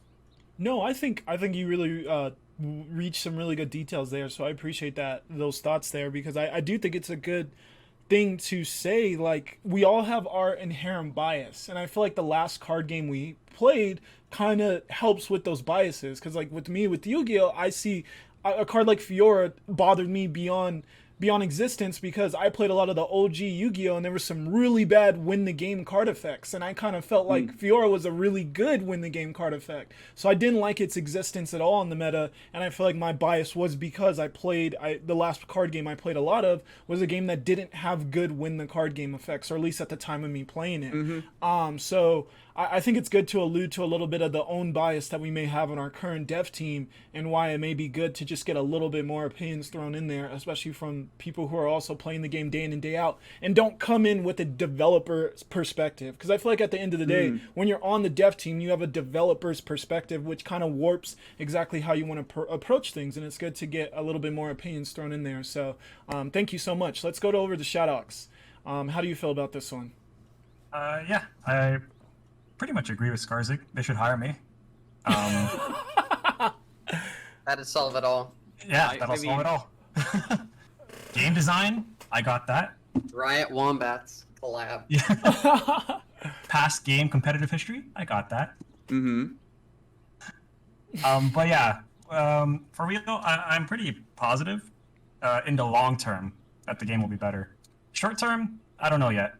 But I think in the long run, yeah, it'll get better. Because something a lot of people don't realize is like Runeterra is only like just a bit past a year old. Yeah, exactly. It's a fresh game. I believe they're what's the word? Like the staff they have working on it is actually not too many people compared to like other card games.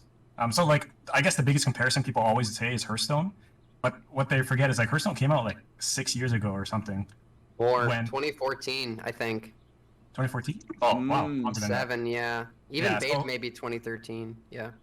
Oh yeah, 2013 was beta. I remember now. Yeah, so like a lot of people compare it to that, but that game's had so much time to grow. They've had more people working on it, and it was also like the first. It was the market first, yeah. Yeah, it was Yeah. like the first. But CCG. it's for digital, yeah. Yeah, it was like the first one that came out, which is why it's so popular, which is why it was developed, I guess, a bit quicker, and I would say a bit better at first. Whereas Runeterra, like, you don't have that many people working on it. They are trying, and they're listening, so they say. But Yeah, I think in the short term it'll be a bit rough for probably like the next year or so, but I think in the long term it'll get a lot better. Like, for example, this cross shard thing going away was terrible, and they said keep an eye out on other social things we're working on, but we don't know what that is. We don't know when it's coming. So Yeah. something would be nice to know, but at least we know they've supposedly got something in the works. Yeah. Yeah, and I think in the future, if they do, I think they talked about it once before, but like a tournament mode in client. I think they said they were working on that, but it wasn't like a priority. Great. So I'm wondering if that's what they meant by like the next social feature coming out now that Crossshard's gone. But anyways, yeah, I think in the long run it'll be pretty good. It's just like I'd probably say up until Worlds, it might be a bit rough. Okay, so your answer to the question of if at the moment, how you feel long term, it would be positive. I'd say positive, yeah. Okay, so we got neutral and positive. Where's Squeeby at? I'm actually the opposite of Shawdox, and that's because like I'm gonna say I'm actually pretty positive for the the short term or the medium term. We'll call that like the next year, like once the 10th region comes out, and I'm what is the negative term? I'm concerned, both concerned and unsure for the long term, and that is because every single card game like dies out over time. Like it's not a popular genre, and like that's unfortunate because like we all love it a lot, but it's not a Call of Duty. It's not I guess Among Us also died, but like like if you look at Hearthstone, like it's lasted such a long time, but the only reason it's so big on Twitch right now is just because of Battlegrounds, and it's not as big as it was. So like once the initial excitement dies off of the 10th region coming out, I'm like they have to keep up the excitement. Like after that, they have to announce new modes, new labs, maybe a 2v2 ladder. Like they have to consistently keep doing these things every 8 months to a year or so with like regular content updates, because like just new cards for all 10 regions on a regular schedule is not going to be enough. And there will be another card game that comes out.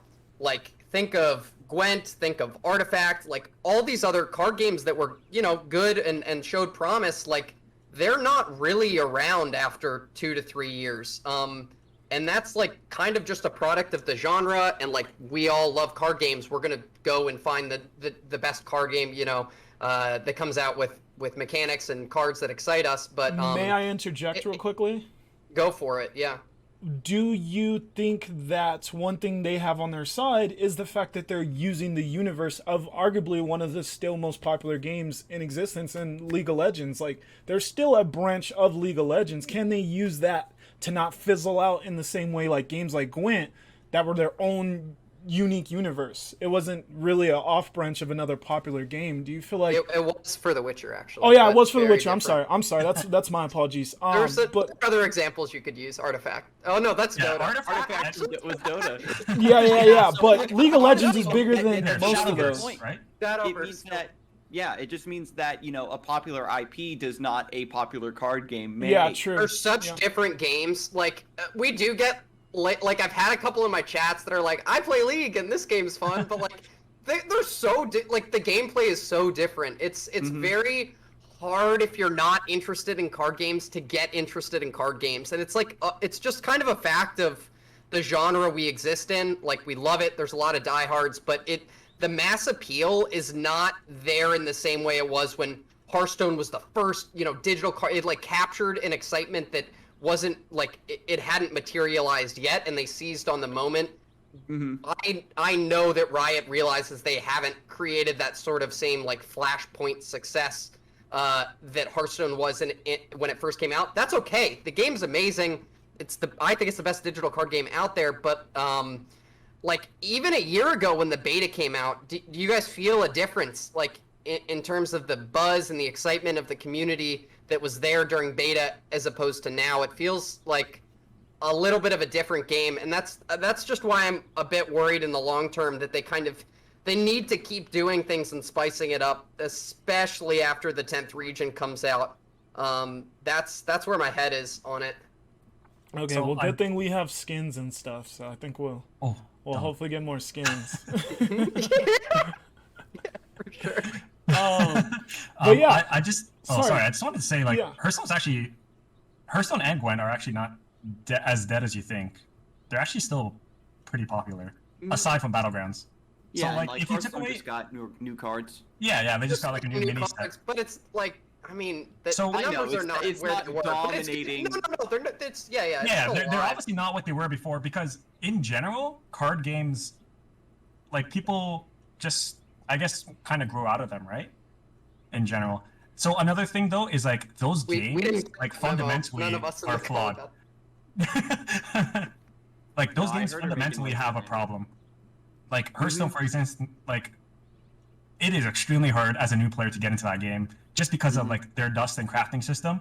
It's I won't terrible. go. I won't go back. And I played for years. I played for years. I won't go back. Like the economy in this game is amazing. So Yeah. I agree. And in terms of Gwen's still alive. Like they're having their worlds right now actually, and they have like 14,000 people watching. Oh, that's a lot. Yeah, yeah, that's only one Squeeby stream. So for Gwen, their economy is amazing, but they had like a rework, like I think 2 years in to their game, which dropped a lot of players, and they just didn't bother to pick it back up. So that was something too. Artifact is probably the only dead game, I'd say. Oh Like, man, that one's Artifact dead. was. I loved Artifact though. Artifact was a really good game. I was one of the rare few as well that really appreciated what that game was doing, but man, they were really slow on like balancing and responding to what the community was like begging them to do. Yeah. Like I think Artifact, like gameplay wise, it was really like skill intensive. Yeah, And that's also why I think a lot of people did not like the game because they were not good. yeah, I agree with that. It was like that. It was really hard to be good, and because it was a game where you built up an advantage over time by making the correct micro decisions every turn, that it was harder for bad players to identify exactly why they were losing, and it was harder for them to identify on points with which to improve. The other point I really disliked about Artifact was that they had like win con style cards that just kind of ended the game so abruptly and so efficiently that it invalidated your ability to outplay your opponent when they just top decked, oh god, I don't even remember the names of the cards, like Stars Alignment, Strength and Shattered Strength, that was like an AoE buff, permanent buff. Yeah. Anyway, Oh, wow. it was but Artifact, good game, bad execution. Not to But get yeah, too sidetracked. so like all the other games that you're saying are like dead, it's like I don't think it was because they didn't have exciting content. It was just the game itself was kind of, there was something wrong with it. Like Hearthstone, the main one, is just, its crafting system is terrible. It's so hard to get into, like as a new player. But like LOR has, I think it has everything to keep on a nice steady pace to keep growing. And earlier, me and Squee were talking about it. The problem will be in the future getting new players to join. And that's where it leads into my point, which I wanted to just close this question off with, which is I think advertising. I think they have to do more advertising for this game. I know too many people who play League of Legends and don't know this game exists, but they all know TFT exists. So why is that a thing? So I think they need to advertise the game a lot more, and I think especially with apparently a League of Legends fighter coming out and all these other things, that we need to also be advertising Legends of Runeterra alongside all these other games. And I guess maybe they're waiting until the full set's there to start advertising the game, but that may be a little too late to where they lose some of their core player base if they wait that long to really start advertising the game. I think they really need to capitalize on that opportunity, and we know Riot has the money to advertise the game, so I think that's a big deal. And I do think there is a lot to be said about the lust that people have for the game through their love for League of Legends personally. Because I feel like so many people would be like, oh, I get to hear my favorite champion in League of Legends like have these voice lines with champions I've never heard them talk to and stuff like that. I think there is something to be said there, and I think that's something else that they can use to their advantage as far as navigating the future. But I'm definitely concerned as well, mainly because you guys alluded to things not being done right with balancing in those other games and like listening to the community, and I'm already seeing signs of that. and there's nothing to tell me not to be concerned with the future as far as that as well.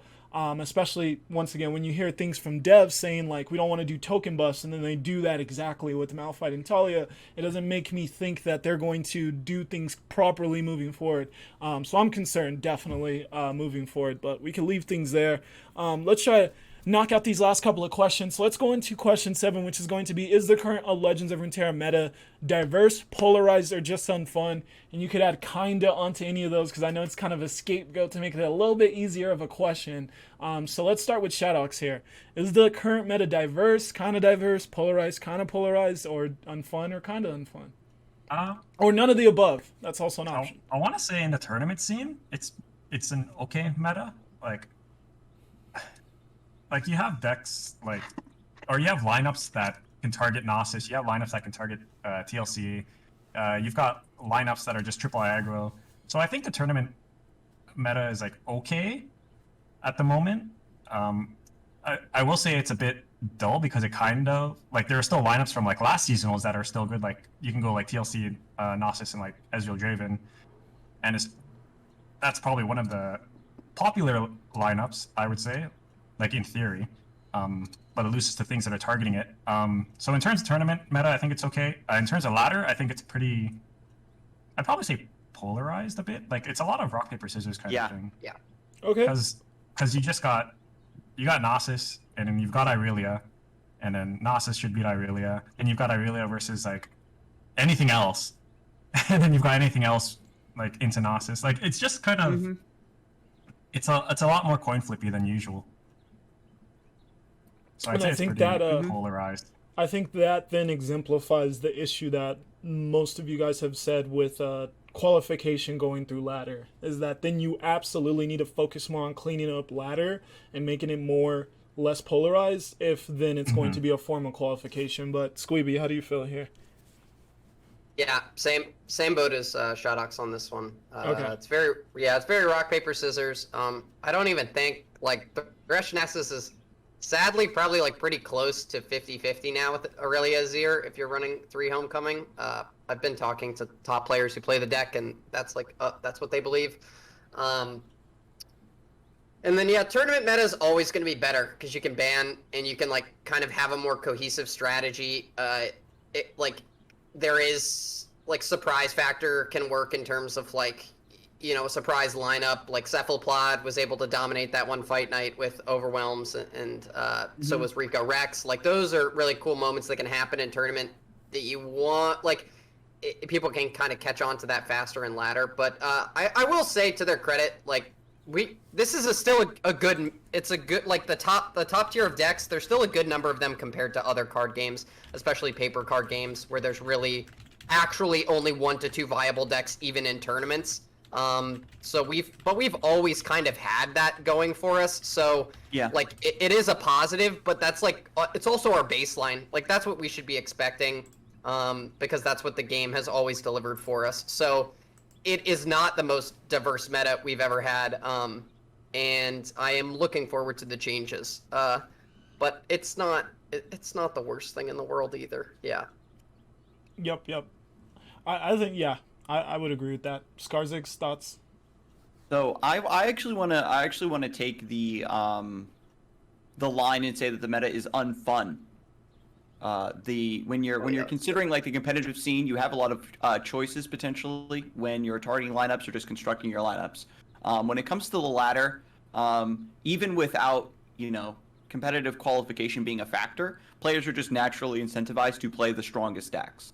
And when that is something that you're seeing a lot, and when the power level of these top decks are so far and away, above and beyond what other decks are capable of, especially, again, we've said it over and over again throughout the course of this cast, is undeveloped, unsupported archetypes. When you can't play those to any modicum of success, even marginal success, enough where a deck that that it's like not the greatest, and you aren't expecting to go 10-0 or 15-0 with it and stuff like that, but when you're actively hurting yourself by trying some of these more esoteric archetypes or deck ideas. It takes a lot of what even some of the more casual player base wants to do.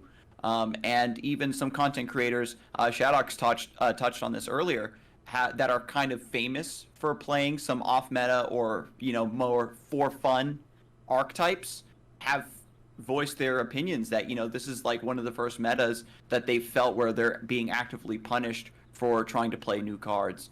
And that's definitely my read. And it's a shame because Taliyah Malphite is actually pretty fun when it does what it wants to do. But even when you are doing what, the strong thing your deck is built around, it's not enough to compete.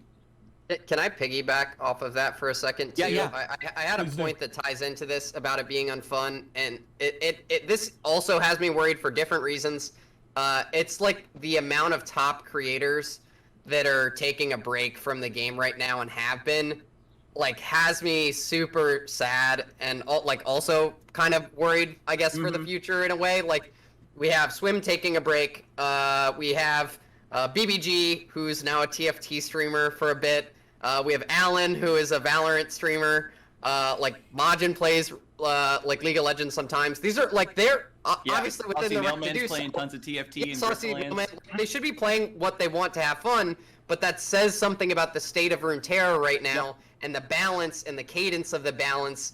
And the main way we're going to get new players is through people watching on Twitch and honestly mostly on the YouTube content, which that may still be coming through. Those content creators do stay consistent on YouTube, but it is worrisome to me that most of the big names who stream our game are taking extended breaks and have been hinting at doing so for a while because we've been in this meta for a while. So that, in terms of getting new players in and what it says about the state of the meta, that's been a metric I've been using personally to look at it as what category are they streaming under today? Because it's not Runeterra, and usually, for the past year plus, that would be the case. Yeah, that's a huge concern, and I feel like that's where we need to get Riot to focus a little bit more on that communication with their top players and their content creators, because I feel like they are heavily dependent on them as far as their game growing. So yeah, very good point there, Squeeby. And I think when someone like Saucy Mailman, who he doesn't care about laddering up ladder a ton, but when he's still not having fun because his creative ideas don't work, that's saying something. Because at the end of the day, we'll probably always fall into metas where the top of ladder is a little kind of at times, but when even you're just trying to have fun in platinum and diamond and you're really struggling to, I think that's really saying something about the state of your game. So I'll leave it there. Very good points though. Thank you all there.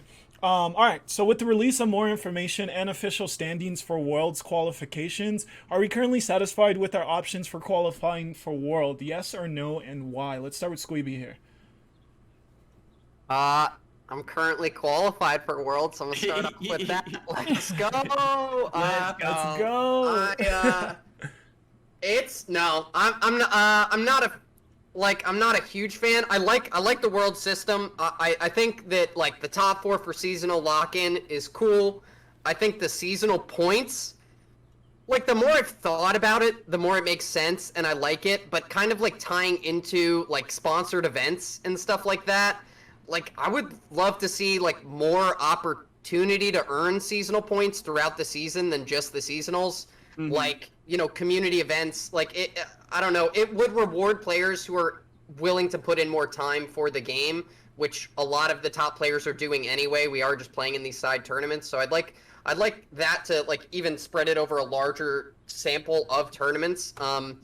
That's probably just a pipe dream, but that's what I had wanted to see. And then in terms the focus on ladder is what everybody talks about, and it's the most flawed because it bleeds over into every other aspect of how to win Worlds points. You're being able to go 7-2, which is a huge advantage in seasonal. That's based on ladder ranking. And then then if you can go 7-2 and you make it to the top cut, then that also gives you a chance at top 4ing. So there's just the ladder emphasis cannot be overstated.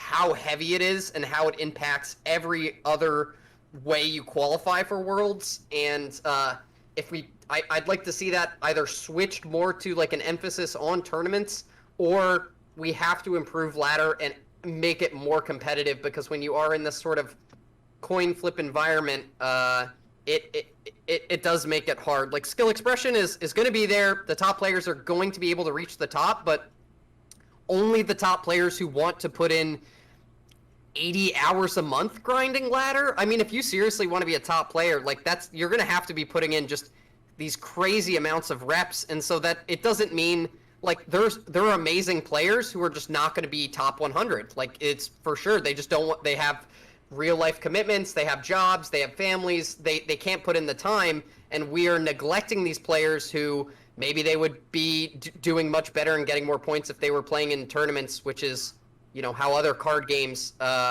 take their sample of top players. But the heavy emphasis on ladder in the current state that it's in, I don't think it's the best indicator for top players across the board. I think that was exemplified with our recent stream sniping issue. Is that He's number 2. Yeah, like, you're also trying to be a content creator at the same time. So of course you want to stream yourself laddering, and then you got this guy who's stream sniping you. So yeah, that is a huge issue, and we haven't heard anything to address that. So I'm not feeling good about that. Let's move over to Shadox. How do you feel about our current Worlds qualification system? Yeah, pretty much the same. I like, obviously, top 4 being invited to the Worlds qualifiers, not Worlds. And I like... Yeah. And I like... Yeah, the seasonal point one is kind of tricky. Like, it's... Like, from the outside, it just seems okay. Like, I haven't thought too much about it, but it seems okay as a qualifier, I guess, criteria as well. Because basically, yeah, I think if you like top 32 twice, you're pretty much guaranteed. Something like that, it seems like. And then ladder is obviously the one that everybody talks about, which is not good. For numerous reasons. Like, for example, the stream sniper. He's second on NA, just from farming points from content creators. And then there's also, the other problem is Smurfs count as well, because they don't have a way to determine that. So Smurfs also take up a spot on that. So if you have a Smurf who's in Masters or up high on the ladder as well, the points get assigned to that account, and they don't have a way to differentiate between that. And then ladder in general too, like, it's just not very good. It's not like a good metric for determining, oh, who's the best to get into these Worlds qualifiers. Like Gooby was saying, like, if you just dedicate enough time into it, you'll get up there, right? It's also like, it's not we're not playing tournaments that are best of 1. We're playing tournaments that are best of 3 with not even the same advantage. format, so right? like, how does it translate? Like, it means you're good on a deck, but like, you can one trick a deck and then like get to the top of ladder, which, like, they're good players, but it's very different from a tournament format. So yeah, that's the disconnect. Yeah, same. But yeah, it should be like I think Magic does it.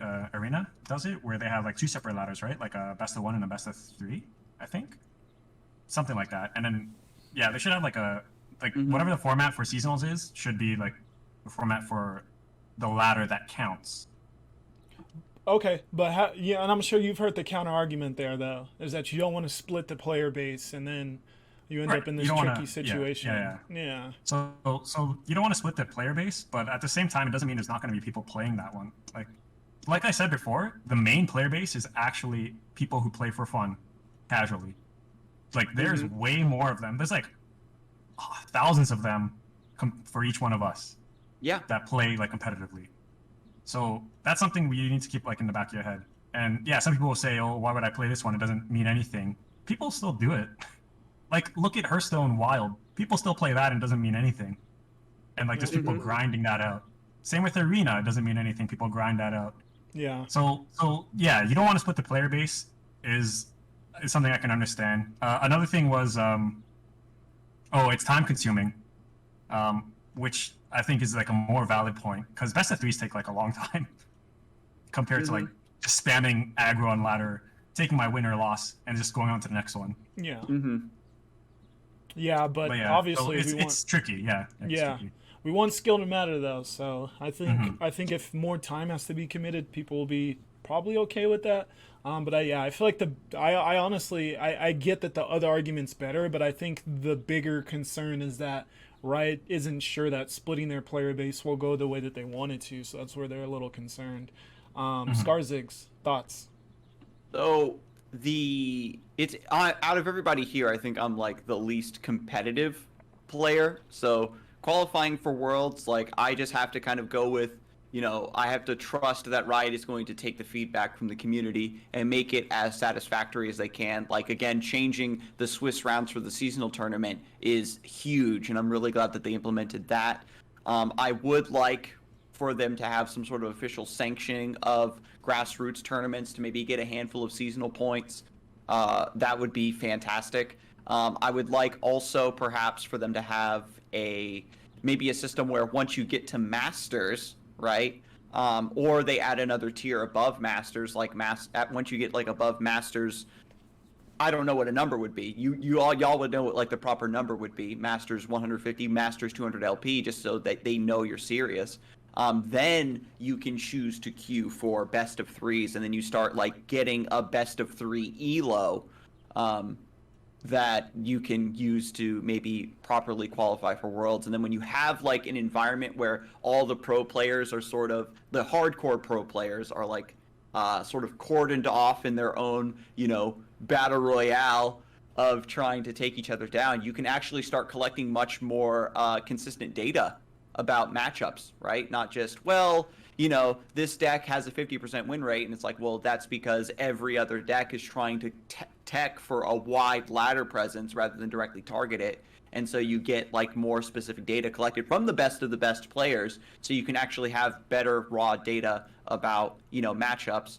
And also, like you all talked about, like ladder being a qualification is also has terrible implications for the rest of the ladder and for the perception of the metagame, because you're incentivized to spam the best decks, and that's what inflates their win rate percentages on Mobalytics, right? Where that's where they're going to go, like their one-stop shops for like these deck set websites to see what's the best deck, what should I be playing today or this week. And because the best players are on that deck, you have that inflation, and that's the disconnect that Riot even mentioned, like when it comes to their data. And so Worlds qualification is probably as best as they could put together for this Worlds. And it's just, I think, I can't really give a direct opinion. If the players aren't satisfied, I can just say, please, please, please just give your feedback to Riot, because they do seem to be, at the very least, open to implementing that to make it more satisfactory. And I think that, again, best of three as like an additional ladder that you sort of unlock at the top might be the best way to get the best of both worlds. I love that suggestion. Thank you so much for that. That's a really cool idea, and I think it's kind of a way to where you don't just say, "Hey, here's two different ladders. Choose which one you want." I think that's a kind of a good workaround to that. So solid thoughts there. I'll leave it there. Let's knock out these last few. We got with the removal of cross shard, and I know we already alluded a little to this, but with the removal of cross shard going through, and with no current announcement of plans to bring it back anytime soon, do you feel like this is a choice that Riot will regret down the line, or is it not that significant? I know we already alluded a little to this, and we do know that they said they look out for communication features, but we have no timeline on that. So based on like what we know, does it seem like it's something that they may regret? Let's start with you on this one, Skarzik. I think that the loss of cross shard is unfortunate. We don't know exactly, we only have like the vague reasoning of why they had to cut it, Yeah. Tech debt, it was getting in the way of other features, blah blah. But I think that the casual player base isn't really going to care that much. It really hits the competitive scene, and it also hit very hard, just not for grassroots tournaments, but also the ability to scrim, right? Like some teams exist internationally, like groups of players, and so maybe you're forced to make smurfs, on other shards, and you have to spend time at lower ranks without a good collection. So it is a huge hassle for the competitive scene. I don't think that they'll come to, if we do get like in-game tournament mode, blah blah, I think that they won't come to regret it, because not a big enough portion of the player base is affected in enough of a negative way. Okay. But that's certainly what I feel. That is very fair. What about you, Squeeby? I really just hope they're turning it off for a little bit. Like, that's maybe that's just me hoping too much, but they have had it go down before and then fixed it in the past. They're saying there's all these big changes coming, so I'm hoping it is, for a like in-game sort of tournament mode, they were able to access that, because otherwise, like it currently is a huge hit. I'm like going to be organizing another tournament. It's going to impact the number of players that can play, which is really sad, because you have, we're playing online. We should be able to have the full capabilities of playing online against people all over the world. That is what is so cool about the internet, and to have that limited in an online game is super unfortunate. And a lot of us competitive players have made like friendships with people all around the world, and the fact that we are now effectively severed, unless we want to go through the insanely long time commitment of making a Smurf and getting as many cards as we need on it to play with them. It's really unfortunate, and I would they're Riot. I would like to see the resources dedicated that are necessary to maintain cross shard and put in the work to keep that, or have that capability re-added. So I'm really disappointed for it right now. I'm like the type of player it would impact the most, I would say. And I have a lot of like hope that they will reinstate it in some form in the near future. Yeah, I'd definitely fall in the same thing with you, especially because I actually, I know a lot of like casual players who are like in SEA, and they even as a casual player, they play people from America all the time, especially since that's like a smaller region. And so you're even affecting casual players, in my opinion, as well. And then even more so if you are a competitive player from SEA, pretty much like 90% of your tournaments came from outside of SEA. So now you're stuck looking on the outside looking in for the competitive scene, of course, other than making a Smurf. But yeah, that's so time consuming, extremely time consuming to get the adequate cards on there. So yeah, I'm very like eyes peeled to Riot's account. Like, what is the plan? Because I think that's a huge deal. And I'll let you finish it off, Shadows. Yeah. So pretty much what everyone's already said. But I don't think they won't regret it unless they don't implement something soon. Yep. Yeah. So like, I think that's right all now, it I'm takes. sure it's fine, because they're probably like, well, we've got a plan or whatever. But if they don't, I want to say maybe by Worlds or just after Worlds, if they don't have something by then it's going to be a big problem. Yeah. Yeah, because we didn't have cross shard friendlies at first. Yep. Yeah. It was I guess pretty recent, sort of, that it was like implemented, right? Like it wasn't there since the beginning. And I guess it's just kind of going back to like the Dark Ages sort of thing, just for a bit, sort of. Yeah. Okay, we'll leave it there. So yeah, if they have a plan, probably not a regret, especially, but I think it also depends on how soon that plan will get implemented. But as long as there's a plan, it's probably not a regret, but we do need to see that plan, and hopefully they implement it in a good way.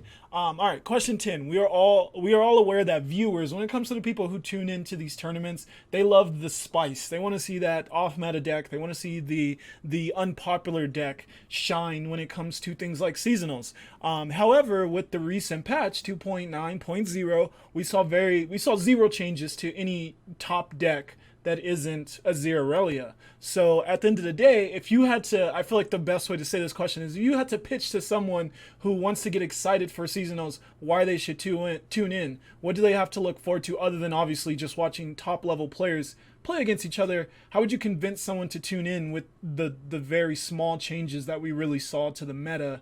And I'll start with Shadox here. There's nothing new to see here.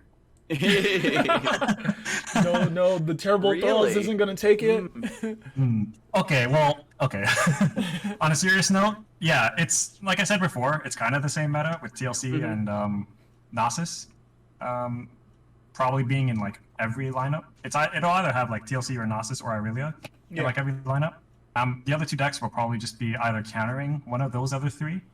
So there's not, I wouldn't say it's like too special of a in regards to viewers, you won't see anything too special. Yeah. I think. But that being said, like there's that being said, besides like the same meta from last seasonals, it's gonna be kind of the same still. And if you've been following the tournament scene like in the last or since I guess last seasonals, you'll know like the most popular decks, right? Most popular lineups right now is like Azir, Irelia, Deep, and Overwhelm, triple Freyord, or probably triple Aggro is probably like the third most popular one I think right now. And especially with also what I said before with LOR players not liking to take chances or like bringing spice stuff. I don't think you'll see many changes to that. Okay. Let's go over to Skarzigs. I think that there actually is a handful of decks that could make a splash in the tournament scene. I'm not saying it would be like super successful, but there are a handful of decks that are like, as time has passed, players are becoming, I think, a bit more comfortable now that they've made some appearances and players are seeing the performance is good and maybe getting more practice with them on the ladder, and they're going to be comfortable. Something like Ruben Pyle has been steadily increasing in popularity, was very strong in the last seasonal. I guess it doesn't count because it was in the last seasonal, but I think that we might see it be more widespread, and that is a deck that I think has a lot of flexibility in like how it is constructed, and so we could see some offshoots of that Targon Piltover combination come to fruition. Turbo Thralls has been huge, and has been touted as a deck that's specifically meant for tournaments. I'm curious to see how players are going to try to work that into their lineups. It's supposedly pretty strong against TLC and Aurelia Azir. And even... there was a third I had. I know I had Thralls, Ruben Zoo, and I think that some really aggressive elusive strategies, something like Zed elusives. There's like the Freljord variant kind of making a comeback with Battle Fury, and there was the Noxus version that we did see in Fight Night EU that I think with a little bit more optimization could make a splash as an additional aggro idea to round out your lineup. If you're not a skilled Nightfall player that you want to bring that, or you're worried about discard aggro, you know what I mean, that's another perhaps an aggressive option to round out a lineup, or just be the third deck in a triple aggro lineup if that's your take. Okay, those are super fair. I just want to follow that up with, what do you think the level of comfortability is there though? How much do you really believe that a player who's been playing day in and day out will actually bring one of those decks? The Ruben Pyle, I think it's always sort of been a specialist deck. It's not going to be one that's like, oh yeah, I heard this deck is great, I'm going to pick it up and put it in my lineup. I think it's a deck that if you've been playing it a lot and you feel good on it and you truly believe it's strong, then you're going to bring it. And I just think that the number of players that have had the time to kind of get that early homework done and learn the deck and learn the matchups will have gone up since the previous seasonal. Okay. It's very similar to Lee Sin, I think, where there's players that just don't touch the deck because they got burned a couple times, or they just haven't put in the time to really feel like it's actually a good deck. And there's a ton of there's even a ton of decks too that even though they're good or they perform well in tournaments, there's still not consensus about whether or not they are actually good, like Ezreal Draven. Yeah. What about your other two decks you just gave? Turbo Thralls and Turbo Zed Thralls, Elusives. I think that because it has made such a huge splash, I think it went from being like sort of an outside meme, a ladder stompy deck, to suddenly being like this tournament deck. I think that enough science and optimization is being done on it all at once. It's like being sort of brought to the forefront of the tournaments at an accelerated pace. I think that it can kind of catch up and be a strong bring for seasonals. Great. All right, Squeeby, what are your thoughts here? So I think there's like kind of even two divisions like within top players when it comes to tournaments, and I'll put myself in the first camp probably of like mostly bringing meta decks that you're comfortable with, and you're comfortable with them because they're meta decks. And so you do see, I would say a majority of like people who compete in seasonals from Masters are going to have this strategy of they got there with the best decks, that's what they're comfortable on. It'll maybe be a cohesive lineup, maybe not the most. It'll have a little bit, some holes, but they're strong decks. You'll be able to do well if you can play them well. But I think the level above that, like for a smaller section of the top players, is like then you're running private scrims a bunch in like the week and a half or so leading up to seasonals. You're putting in a bunch of secret techs, like, and trying a bunch of stuff out that is like, you know, wouldn't be expected. I played against Raptor in this past seasonals, who brought oh no, was it 2 ago? No, I think it was this past, who brought Ruin Runner in NASA's Thresh, and like I'd never seen that before. And that was specifically to beat TLC. So, and I had never seen that before on ladder. So there are players like that, I think, who can go the extra mile, and that's sort of what Riot might be touching on. There's some hidden archetype sort of things, but honestly, that's like for the top level of players who have that talent in deck crafting, that ability to kind of touch on something that maybe isn't, you know, a weakness in the current meta, and then have the time to dedicate to practicing that. So I don't think that's applicable to most of the people who compete in seasonals. But you know, you can come for that excitement of seeing those players put in these cards that you wouldn't expect, and that having success in the tournament. But also, this is like half of the fun I have playing seasonals is come for the Gauntlet gamers, man. Those guys will play anything. You have no idea what they're gonna bring. It's like we saw, I think, a silver player enter the top 32 the first seasonal when it was 5-0 to win, which is insane to me. But like me and Kever were chatting between rounds last time, and he was like, dude, I had to Google like 3 or 4 of the cards in my opponent's lineup because I'd never seen them before.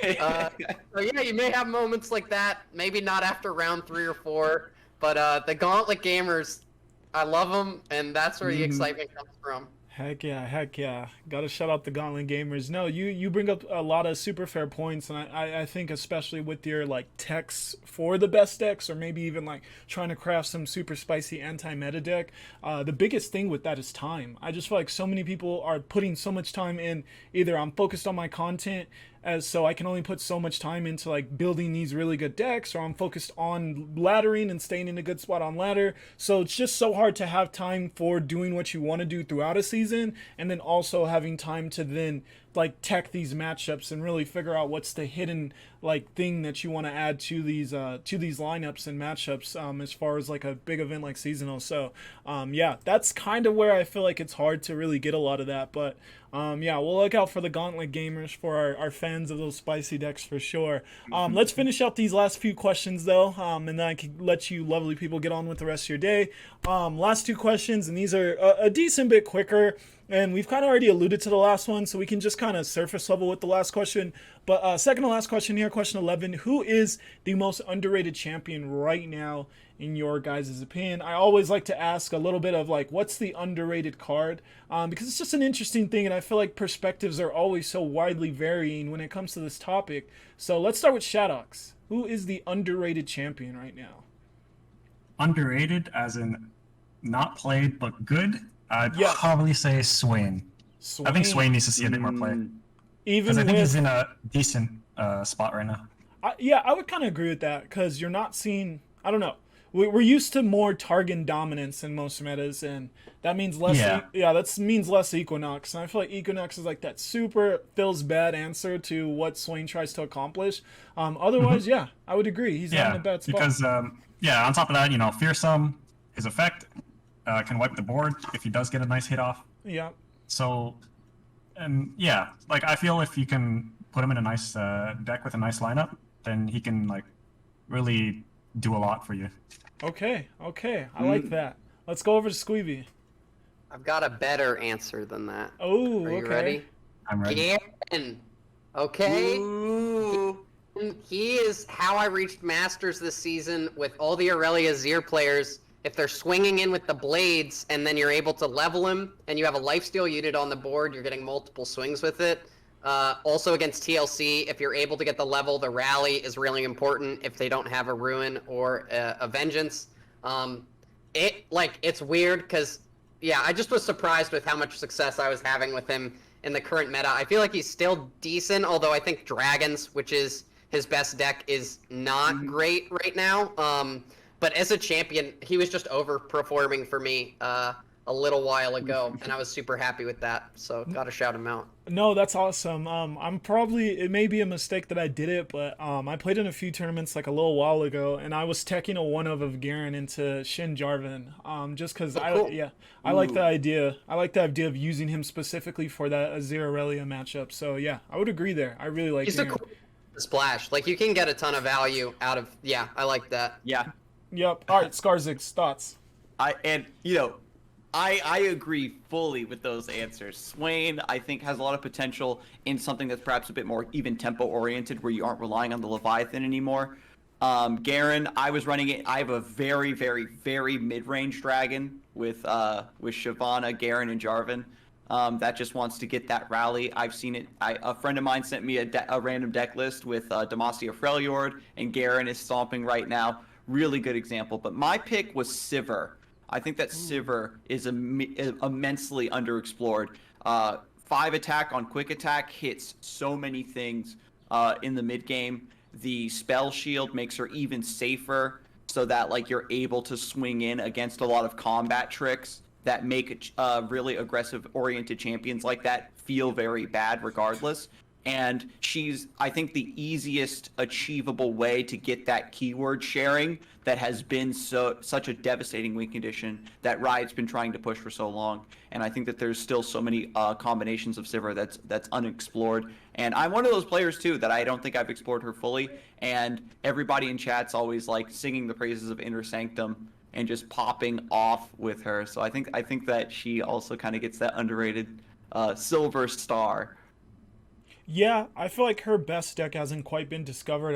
I honestly tried a ton of Sivir myself because aesthetically, I think she's one of the best champions. I love her voice lines. I love her sassiness. I'm such a huge fan. But yeah, trying to figure her out has just been really. Yeah, that's what I mean. She's so versatile. Like she makes a guest appearance in Overwhelms. Yeah. You have the Sivir LeBlanc stuff. Yeah. There was the early tech of Sivir Garen actually was like the proto counter to TLC.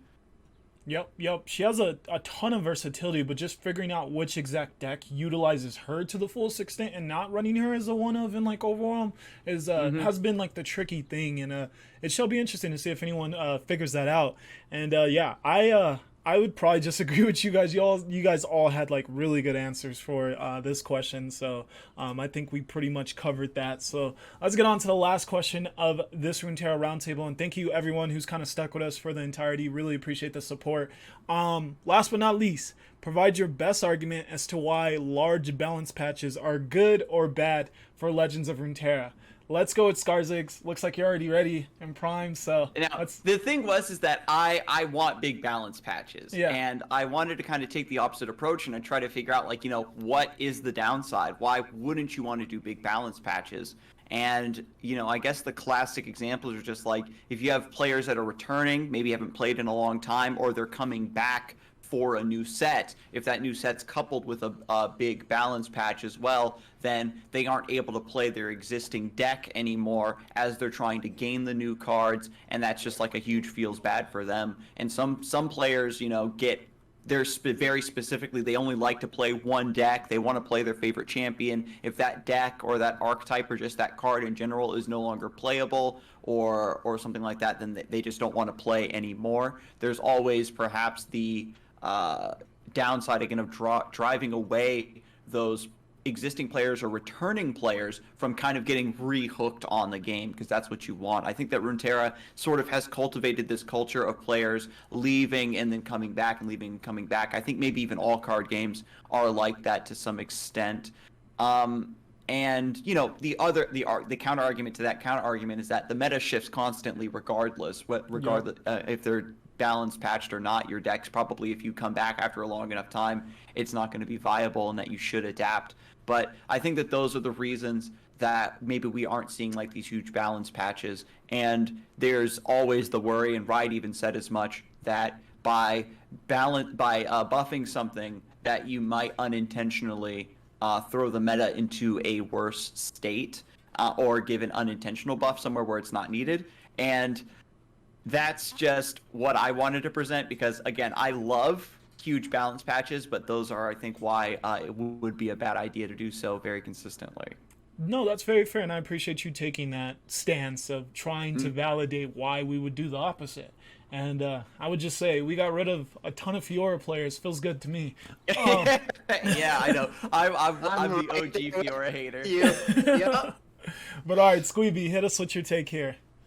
Yeah. No, I'm on the same boat, for sure. And I think, like, I kind of want them to break the meta. Like, yeah. I kind of want them to just buff a deck, like, to insanity, and then, like, have to hot fix it. Like, if that's the like worst case scenario, yeah, like if that's the worst case scenario, it would be pretty fun, I think, for a week or so, until they're like, yeah, this isn't. And I don't even think that's that likely to happen. Like, given how conservative all of their buffs are, and all of their nerfs are, like they shouldn't have to be worried about that, given the types of updates they've been making. So we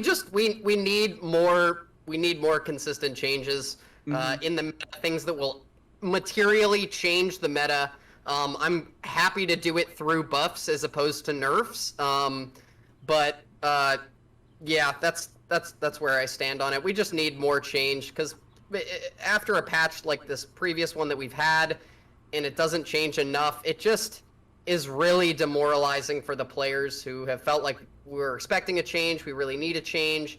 You don't get one, and then you're like, yeah, wow, no, we have another month until we're going to get something. So if they did those big balance changes, then the current release schedule for patches would be way more okay, I think. And then there would be more room for experimentation down the line of those patches, a couple weeks out. So I think it would just be better all around. Yep, highly agree with those points. And yeah, I think that especially when your new cards underwhelm, like when Azir Aurelia is really the only like real new deck. Like, I know Turbo Thralls is kind of like a newish deck, but when you introduce 3 new champions and only one of them's really seeing viability, I think that's like an indicator, like, all right, let's kind of switch things up a little. I would say.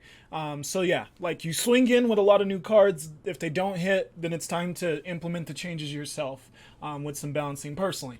Shoutouts, thoughts? Okay, so balance patches, I would like more content than what we normally get, but I don't want too many. Simply because, okay, so let's put it this way from like a game developer point of view. So Riot's told us before, like, they need to lock in patches 2 weeks before, right? And I think they're able to hotfix things in like emergency, but it probably costs money or something. So since Riot has to like lock in patches 2 weeks before, if they release a big balance patch and there's like something that's worse than Azir Aurelia, it will take a while for them to fix that. It will take at least a month, because so say you release a big patch and there's like one broken deck. Obviously the first week you'll say, let's wait and see, right, if something comes up. And then the second week maybe you'll still wait and say, well, since it's a big balance patch, maybe people haven't explored everything yet. So that's 2 weeks gone already. So then on the third week is when they'd have to essentially lock in the nerfs. Then 2 weeks from then is when you'd get the actual patch.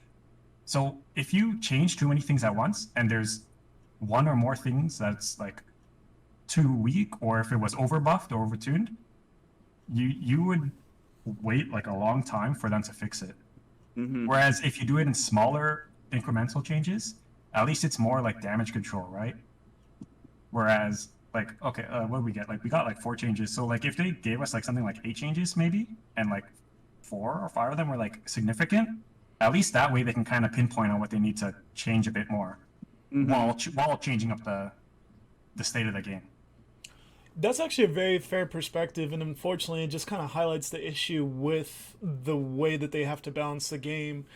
Because I just think at the end of the day, like that's super unfortunate that they have those time frames they have to meet with their patches, rather than anything with the actual like meta. It's just the way that the patches have to come in. That's like super unfortunate, because I think it just kind of goes against what most players would want to see. But obviously their hands are a little held with the way that they have to navigate their technology. So yeah, those are just kind of fighting with each other. Is that people want new things, but their technology has to be like they have to submit things at a certain pace and rate. And yeah, it's just an unfortunate thing that hopefully maybe we could try to find a happy more medium somehow between them. But nevertheless, that's going to be the end of our Runeterra Roundtable today. Super appreciate you guys joining. So many good thoughts circulating here. This was super fun, and definitely one of my favorite times so far. So thank you guys so much. And definitely don't forget Kavir. He was here as well. Links in the description to these wonderful people's socials. Any awesome things that they're up to, definitely go support them, as yeah, we had a very solid discussion here. And also shout outs to the podcast listeners. We've been getting such solid numbers there, and I really appreciate you guys as well. So yeah, that's gonna be it. Any final thoughts from any of you guys at all? Or are we all good? Thanks for having me on. Thanks for having me on. I was a last minute fill-in, so I'm glad that I was able to make it. I'm glad I was here for this discussion. A lot of really great topics were brought up, so thanks for coming up with such great discussion topics to cover. I think a lot of the community discourse at this time, Optima. Oh yeah, for sure. And yeah, considering that you are a caster and you deal with games on such a frequent basis, your perspective is something I, especially down the line, knew I was going to try to grab. So it was just cool that we got it a little sooner than I anticipated. So very awesome. And yeah, I think this discussion just kind of allowed us to kind of navigate the discussion in a more kind of healthy manner than what you typically see on Reddit or Twitter. So that's the point of this series, and I think we accomplished that today. So as always, guys, any support goes a long way. We appreciate it, and I'll see you guys in the next one. For now, that's it from us, so peace out. Okay, so that's that.